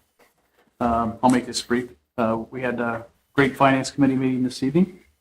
Just very quickly, we talked about the budget that we had emailed out to everyone, to full council today, to begin discussions on that. Also, talking about Monday.com, we hope to have that kickoff as December 1st. We're having Teams calls weekly with that, and I will say that Ariana and Sharon, admins on that, doing a really nice job. We're also going to be using it in the auditor's office as a calendar. I know, Mrs. Hoover, you just said about a calendar. So we're going to put all of our projects in there and use that as a calendar in the auditor's office. So anyone can review that. Also, still working on the financial primer that I rolled out last week. We've made some changes. I know Sharon's working on it as well. And in the Finance Committee meeting tonight, we talked about adding some information about the TIFs on there and some of the other services that Bradley Payne supplies for us. Also, we're still Ohio checkbook. We talked about that tonight. We're still implementing, updating that. Hope everyone can take a look at that when they get a chance. And then just want to say to Joanne Hackworth, she's been working a couple days a week. As you know, we've been talking about our retention schedule and what we're working on. And we've already had document destruction in here once. And I think right now she's up to like 70 boxes. So we've got more dates with document destruction to show up here. And I think that's everything that I've got here. So thank you for everyone for that Finance Committee meeting. I thought that was great. That's it. Thank you. Any questions for Mr. Miracle? All right, Mr. Moore. Any questions for Mr. Moore? If not, we will move on to unfinished business. The unfinished, Mr. Moore. I'm sorry, Mr. Gears. Just as a procedural matter, could we just double check? I believe that M4, as it originally appeared, was the ordinance to change appropriations that was coming from Mr. Gabbard. It was materials and supplies offset. I think $10,000 was the amount. If I'm not mistaken, we do have a second ordinance change for appropriations related to the second half settlement that I don't believe we have covered. Mr. Miracle? Thank you, Mr. President. That was the one where I showed you before the meeting, and we were going to put both exhibits together. Correct, which we was part of the amendment to the agenda to include. So for M4 was both of them together, is what you're saying? Correct. Both exhibits for the appropriations ordinance. I see. Got it. Okay. I just want to make sure that didn't get missed because I think it was time sensitive. So thank you for clarifying. Yes, all of those items were included in that motion to amend the exhibits for the appropriations ordinance. Okay. Thank you for just clarifying that. Thank you, Mr. Moore. Unfinished business. Mrs. Hoover. I got a bunch of quick ones. I'll be so fast. The very first one is the one that I'm always showing is about the community survey. We are continuing to get responses, so please continue to share that freely and assertively, perhaps. To quote Mr. Brayden, enthusiastically. So for the next one, this is just a reminder. So 6 to 8 is the trick or treat. I'm really proud that I did this Canva. It's one of my favorite ones I've done so far. I'm getting better, I think. I'd like a little feedback on that. That's good. Thank you. Next. Hey, wow. Can't believe it. This Saturday, Jim of the Highlands 5K. Pretty great. We have 517 people signed up so far. We're hoping to get to a nice round 750. That's my goal. So if you know a couple hundred people, go ahead and sign them up. Don't worry about the money. It's fine. I'm excited to see everyone there. The weather's going to be wonderful. It looks like it's not going to rain, knock on wood. And we have several times for pack and pick up. Another thing that we're doing this year, because the day after Halloween, is a costume parade prior to the kids' fun run. So have your kids bring their costume out, wear it again. And if they're done with it, they can donate it. Nick's Strength and Cycle is going to be collecting Halloween costumes for next year to donate to kids that maybe don't have the ability to buy them themselves. So a nice way to show off your costume or get rid of it if you are done with it. Thank you. And thank you for indulging me every 2 weeks as I talk about this and getting increasingly deranged every time I talk about it. I don't sleep anymore. Mrs. Bowling. A quick question for Mrs. Franzen. How much money to date has Gem of the Highlands raised to contribute specifically to Norwood Public Parks and Spaces? We have raised, and I had to go through again and check, at least $90,000. I think we've crept up to about 100,000, but I don't want to say for sure. Definitely 90,000 for a variety of things. The park signs are things that we paid for. The new equipment at Lower Millcrest is in part paid for by us. The dog park at Upper Millcrest, the basketball court mural and resurfacing was done in conjunction with a bunch of other nonprofits. It was a huge project, and a bunch of smaller projects as well, like landscaping or doing trash cleanup stuff. We will continue to look for different places that the city needs some funds that will be good for the parks. Thank you.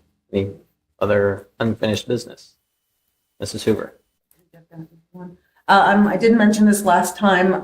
Really excited. I ran into Mary Ronan, who's the superintendent of Norwood Schools, and she has shared the information about Youth at the Booth, which is an initiative that the Hamilton County Board of Elections does, trying to get high school students to work at the polls. Kids are off that day. If you're 17 and above, you can earn money, $25. It's a crazy long day, but it's really exciting. I think it's a fantastic way for students to be part of the process and be really involved. Also, I love that the Board of Elections is here in Norwood. It used to be downtown in an awful location, and the fact that it's right in the heart of Hamilton County. Access is phenomenal. The folks over there are really, really wonderful. But we have early voting until Monday. There will not be any voting on Monday. And then election day is Tuesday. So please early vote or vote on election day.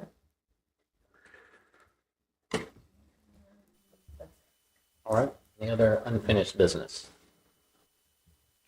Any new business? Mrs. Hoover. I've got 3. The first, Susan Daniels mentioned she's not here any longer, but the Marsh Park marker did go up this week.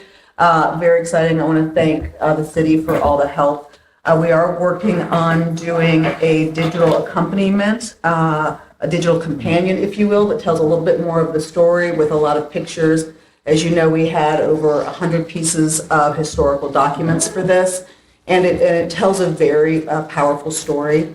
One of the things I just want to say, my sister-in-law is from Kentucky. Her mother's from Kentucky, but grew up for many years in Norwood and lived on Marsh Avenue. And so sharing this experience and going through this and her hearing about it was very powerful. She unfortunately died a few months ago. She was elderly, but I'm sort of sending energy out to her that we did finish this. Last year we did 1,700 daffodil bulbs around the park, and there will be further work that the residents want to do in this area, which will, be connected through the Parks and Spaces Committee. But I'm really excited for this. We'll be doing a big event in the spring, an unveiling, but please take a look, read some of the Norwood history. My next comment is Jessica Miranda. We've been talking a lot about the auditor. She's going to be coming to Norwood to talk about what the Hamilton County Auditor's Office does at our January 27th meeting. Again, all roads connect to Norwood. Jessica Miranda, she was very, very dear friends with Bridget Kelly. And so she has a very, very soft space in her heart for Norwood. So she's looking forward to coming and talking about all the new services that you can get, especially the online.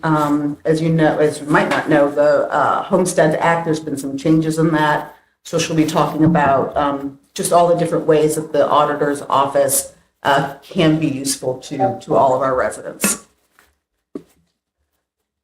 And then the last thing, and I know Mrs. Bowling probably wants to say a few words about this. I'm a social worker.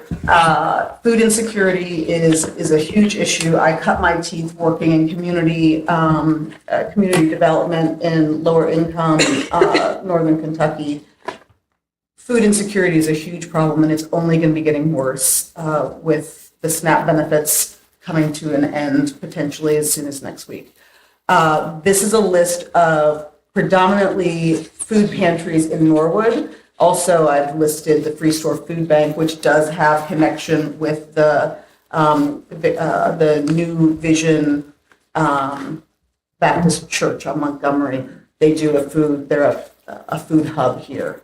The QR code, if you scan it, takes you to the 513 relief from Hamilton County that gives a list of all services in the area, and I encourage folks to be aware of those services, share it with your community members. It's one of the things I love about Norwood is how we give of our largesse, the Buy Nothing Norwood group. If people have, they give. There's a resident who is always putting out her extra produce, her green tomatoes on our porch. We're a community that really takes care of each other, and we're going to really need to be looking out for each other in these next few months. Mrs. Bowling. Mrs. Hoover is right. I would like to say something about this. I also feel very strongly about food insecurity and access to food. As folks know, maybe you do know, maybe you do not know, SNAP benefits will not be being paid out for the month of November. So there are so many between Kentucky and Ohio or in the greater Cincinnati area. We get both of those. Over 1 million people will not be receiving what they rely on to provide their families with food. And it's important to think about 40% of SNAP recipients are children. So these are folks who cannot provide for themselves, who rely on this in order to keep them full and to keep them healthy and safe. I know that's an easy thought to politicize, but kids don't deserve to go hungry ever. And so some easy things that you can do. I know that in times of need, everyone who wants to help, it comes from a really great place, but there's this tendency to reinvent the wheel and to want to start from scratch. And I'm going to start a food pantry in my garage. Please don't do that for many reasons, but also there are tons of organizations like these listed here and the ones on the 513 Relief website that already have all the infrastructure in place to support these communities. And what you can do is donate money. Money goes a longer way from a food pantry than it does from your wallet. If you feel more comfortable, you are welcome to donate food product. Shelf-stable food that lasts the longest is great. And one of the biggest things that you can do is volunteer your time. So I've got a friend who works in the food pantry department at St. Vincent de Paul, and he told me yesterday they broke a record for the most folks they've ever served in one day. I also have a friend who oversees SNAP programming, and the impact that they are expecting to see from this is monumental. And the food banks say that they receive the most traffic within the first 10 days of the month, typically. And because these SNAP benefits aren't being paid out, they're expecting that to be sort of all-time record. So if you can genuinely just donate of your time, give of yourself to show up and help serve people, please do. And if you are a person who is facing any kind of food insecurity, There does not need to be any shame associated with this. Places like the B. Taylor Market, if you've never seen it or have visited, it's set up like a grocery store. So you get a grocery cart and there are aisles and aisles and aisles of food, and there are limits on some of it, but you can take whatever you think your family will need. People there want to help you. There is food that is available for you. Please do not go hungry. Your community is here to support you and to support your kiddos. A little thing that I'm doing for Halloween, and I would encourage everybody to do, is along with giving out candy, I'm also giving out some shelf-stable food products. So really inexpensive things like packs of ramen, applesauce, gummies, that sort of thing, that could make the difference between a meal and not a meal. Do not make kids pick between food and candy. It's Halloween. Let kids be kids. They get both if you want to give them out. But that's an easy thing that you could do at your house that might make the difference for a neighbor. Food insecurity is something that way more people face than we realize, and there needs to not be any shame around it, especially in times where we know that folks are facing more hardship than usual. So please use the resources available to you and reach out to your community if you need more help this time of year. Thank you. Any other new business? Ms. Royce. Sorry. I was just going to echo what Ms. Bowling said, but New Vision Missionary Baptist Church, same thing. You go in and basically shop. You have to fill out a little paperwork so they can get their funding. But I've volunteered there. It is some of the nicest people you ever run into. They are there every Tuesday and Thursday, and they are more than happy to help. And then additionally, this feels less important after what we just discussed, but I just wanted to get on my soapbox for a second about generative AI. I feel like I'm seeing it everywhere. And just as a human being, I want to let everyone know that generative AI is incredibly bad for the environment. It uses so much more water than regular search engines. In fact, the Washington Post last month determined that writing a 100-word email through ChatGPT uses 500 milliliters of water, which is about 2 cups. So when you think about how many people are using ChatGPT to write an email every day and how much water that amounts to, it is an incredible amount. Additionally, the data centers that are open with AI raise electricity costs because they take so much power. So I have from Bloomberg, Columbus has seen a 110% increase in cost since 2020, Columbus, Ohio. Meanwhile, Portland has seen only a 22% increase. We can pretty much pinpoint that to the fact that there are data centers in central Ohio. Those costs are going to migrate to us if they haven't already. So it's just something to think about when you do your ChatGPT searches and generate images out of thin air. It's not really out of thin air. You're using power sources. You are using water, and just we don't have to accept that AI is in our lives. You don't have to use it to make images. You can Google search and read, and use your critical thinking skills. MIT has already done a study that when you choose to use ChatGPT instead of Google, your thinking skills diminish pretty quickly. So just things to keep in mind. And that's just for me, a concerned human being, and it feels like everything's on fire right now, and we could save some water. So I just wanted to share that. It's been on my mind for a while, and I have a microphone. So just wanted to say that. So, I mean, if you really need to use it to write an email, you can do it, but maybe if you can cut down a few every week and choose your own emojis to go next to your sentences, we can all do that, I think. Cut down a couple. Use one less paper towel, and keep all of our energy bills down. Just a thought. Yeah, that's all. Thank you. Any other new business? I will just remind everyone, next Tuesday is Election Day, and we have a committee of the whole meeting scheduled for that night that I'm going to go ahead and cancel now. Please do. So we will not be meeting next Tuesday. And I don't know if I guess I could have thrown this out as a question or a comment under administration reports. Picture green button ready. But while lit dropping some hilly streets over the weekend, Wesley in particular, the old, I guess it was the former North Norwood School, the curbs on Wesley are almost non-existent on that whole portion of the street. and I was not sure if that was city responsibility or school responsibility. I believe they still own. Yeah. All right, I will do that. All right. I will submit it on C-Click Fix. Is there any other new business? All right, then we will move on to communications. We have 3, and the first is a letter from Mr. Powers regarding water rates.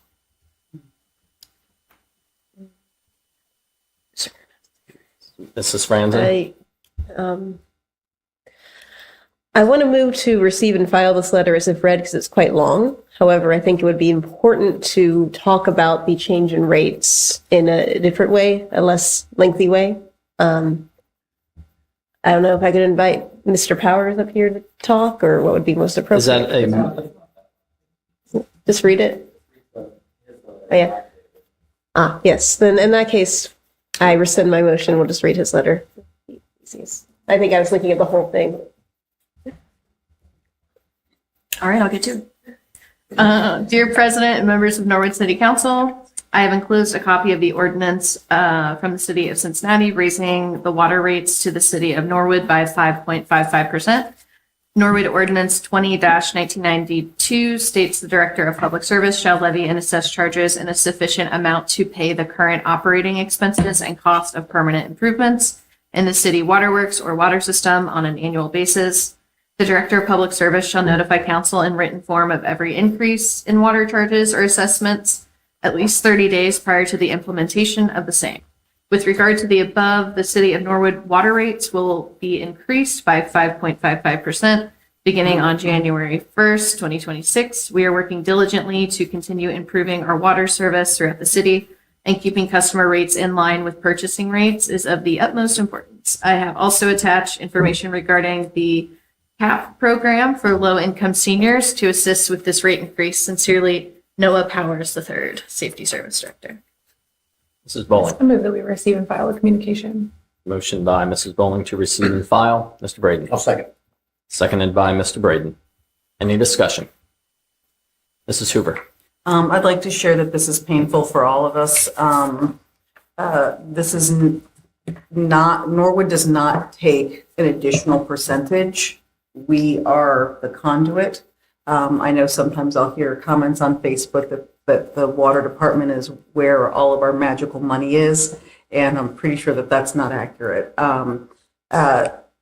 This is going to be increasing for everybody, and I appreciate that the administration is sharing information for our seniors. I believe that that's still on the website, that information. And I'm sorry. I'm sorry, but things are only going to be getting more expensive. Thank you. Any other discussion? Mr. Bonzo. Yeah, thank you. I just had a couple comments on this because I do think it's unfair the way the city of Cincinnati does this.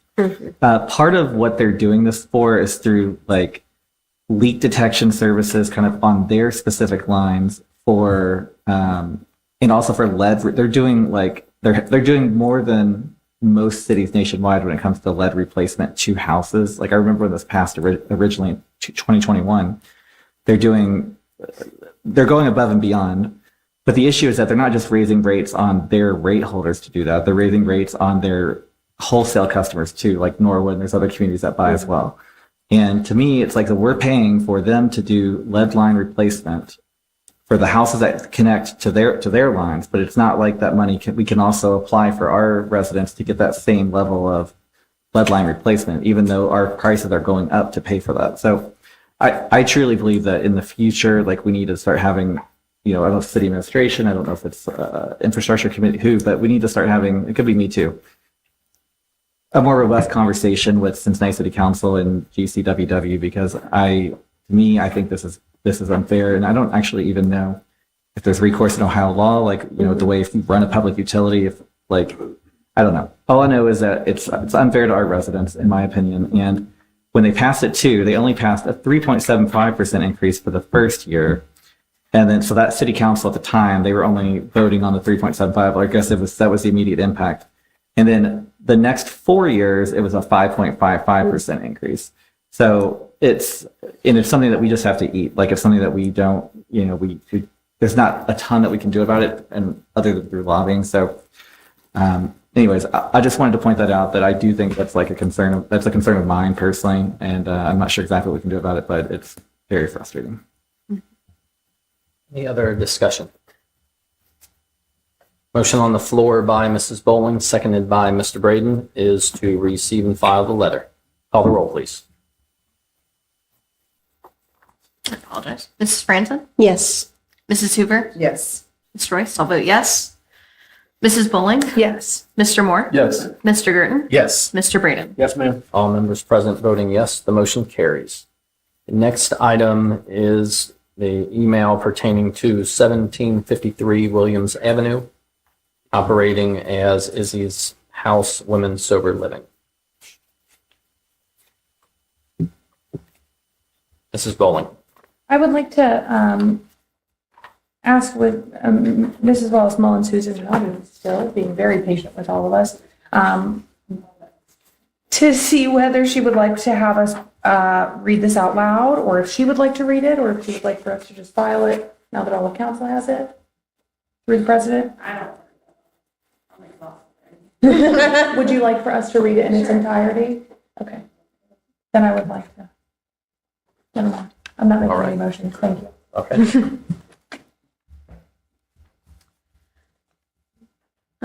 Okay. Hello, I'm reaching out as a concerned and longtime resident of Norwood to share serious and ongoing issues stemming from a property at 1753 Williams Avenue, currently being operated as what they call Izzy's House, a sober living home.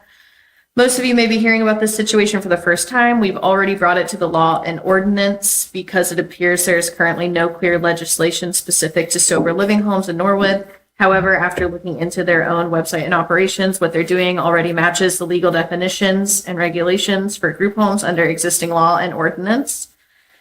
This situation first came to my attention one night when a woman came to my house at 11 p.m. while we were sitting on our porch. She was asking for donations. When I started asking questions, she told me there were 10 people living at the house and they were part of Izzy's house and that they had only moved in with the couch. That immediately raised concerns for me because no legitimate sober living facility should be operating under those kinds of conditions.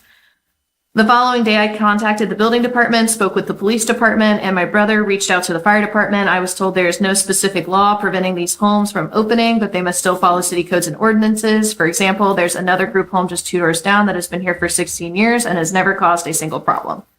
They're excellent neighbors.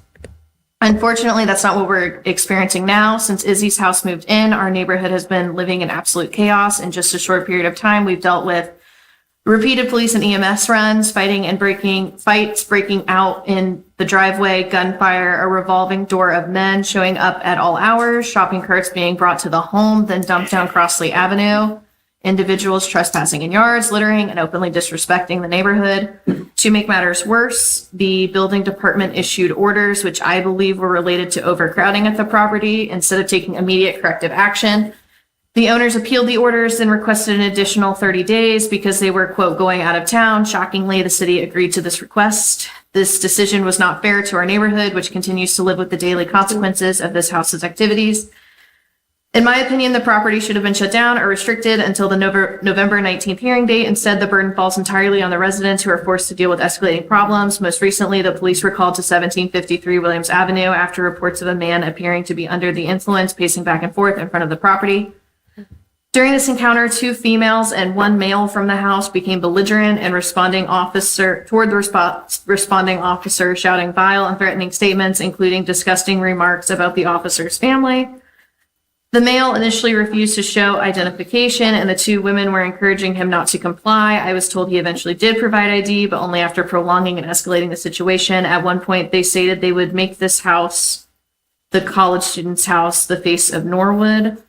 I and others in the neighborhood take that as a direct threat. The students living in the college house next door witnessed the escalation and began recording it. After these outbursts began, the attached 22-second video captures only a portion of what was said, but it clearly shows their hostility. verbal aggression, and total lack of respect for law enforcement. No arrests were made. If they're willing to act this way toward police, it's no wonder neighbors feel unsafe and unprotected. I've been told by officers, city officials, and even members of the heroin task force that these types of houses are popping up all over Norwood without clear structure, accountability, or enforcement. It's only going to get worse. We are not against recovery. We support legitimate, well-run homes, but this house is not operating responsibly or safely, and our neighborhood should not have to live in fear. I'm asking for 1, immediate review of Izzy's house at 1753 Williams Avenue for compliance with all applicable city codes and ordinances.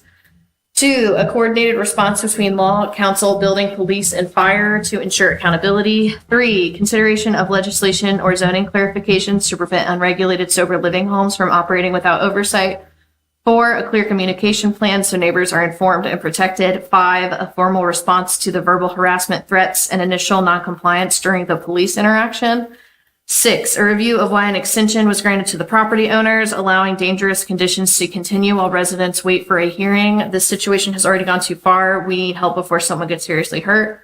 Thank you for taking this matter seriously and for working to protect our neighborhood. Sincerely, Tanya Wallace Mullins.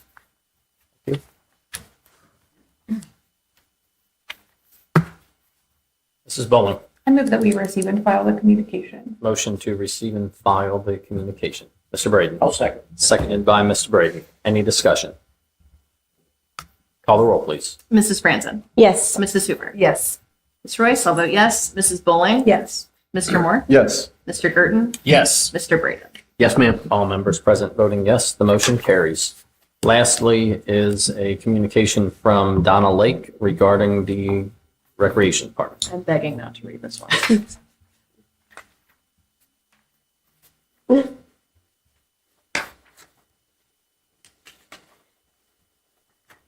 All right.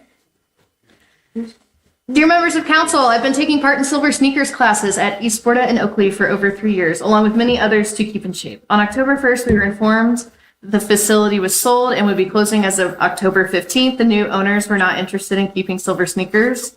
There were nearly 60 participants who came on a regular basis, and we wanted to keep exercising together. While the instructor began looking for alternate facilities, I contacted Michael Gabbard at Recreation to see if we could possibly meet at the senior center. I knew that he had been trying to get classes there, but wasn't having much luck getting answers from Silver Sneakers. He was very excited about the possibility. I connected the instructor with Michael and April Maloney, and we toured the senior center. And as they say, the rest was history. April and Michael have gone out of their way to make everyone feel welcome. They even came to Esporta last week so that folks could complete paperwork to join the center and then even return the following day with our new passes. They ordered weights and balls and bands that are used in the class, and the first week of classes at the senior center, Michael and Clinton stood on the corners of Sherman and Carter, as well as Carter and Cortland, to direct the seniors to the correct place. The first few days, April and Michael and Clinton welcomed all the participants. The transition has been seamless and friendly, and the participants are incredibly happy with the space.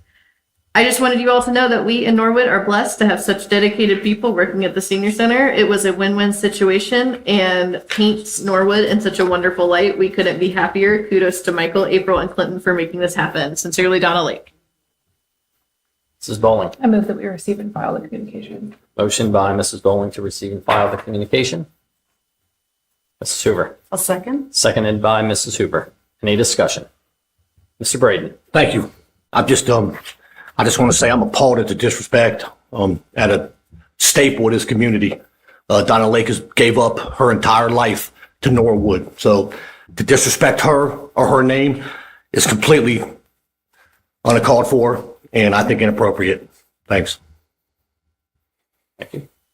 Ms. Royce. I'm assuming he's referring. I was just tired of reading Mr. Braden. It's not Okay. disrespecting All right. Okay. to Donna Lake. I would not dream of disrespecting Miss Lake. I can appreciate that. Thank you, Ms. Okay. Royce. No drama intended. I was just very tired of reading. Kelsey owes me one. Seemed like really disrespectful. Sorry. Any other discussion? Motion on the floor by Mrs. Bowling, seconded by Mrs. Hoover, is to receive and file the communication. Call the roll, please. I'm out of extra sheets. Sorry. Mrs. Franzen. Yes. Mrs. Hoover. Yes. Ms. Royce. I'll vote yes. Mrs. Bowling. Yes. Mr. Moore. Yes. Mr. Gert. Yes. Mr. Braden. Yes, ma'am. All members present voting yes, the motion carries. We have no absent members. Mrs. Boland, I'd like to move that we adjourn. is there a second? Mr. Garten, Second? call the roll, please. Mrs. Francis. Yep. Mrs. Hoover. Yes. Ms. Royce. I'll vote yes. Mrs. Bowling. Yes. Mr. Moore. Yes. Mr. Gerton. Yes. Mr. Brady. Yes, ma'am. All members present voting yes, the motion carries. This meeting is hereby adjourned.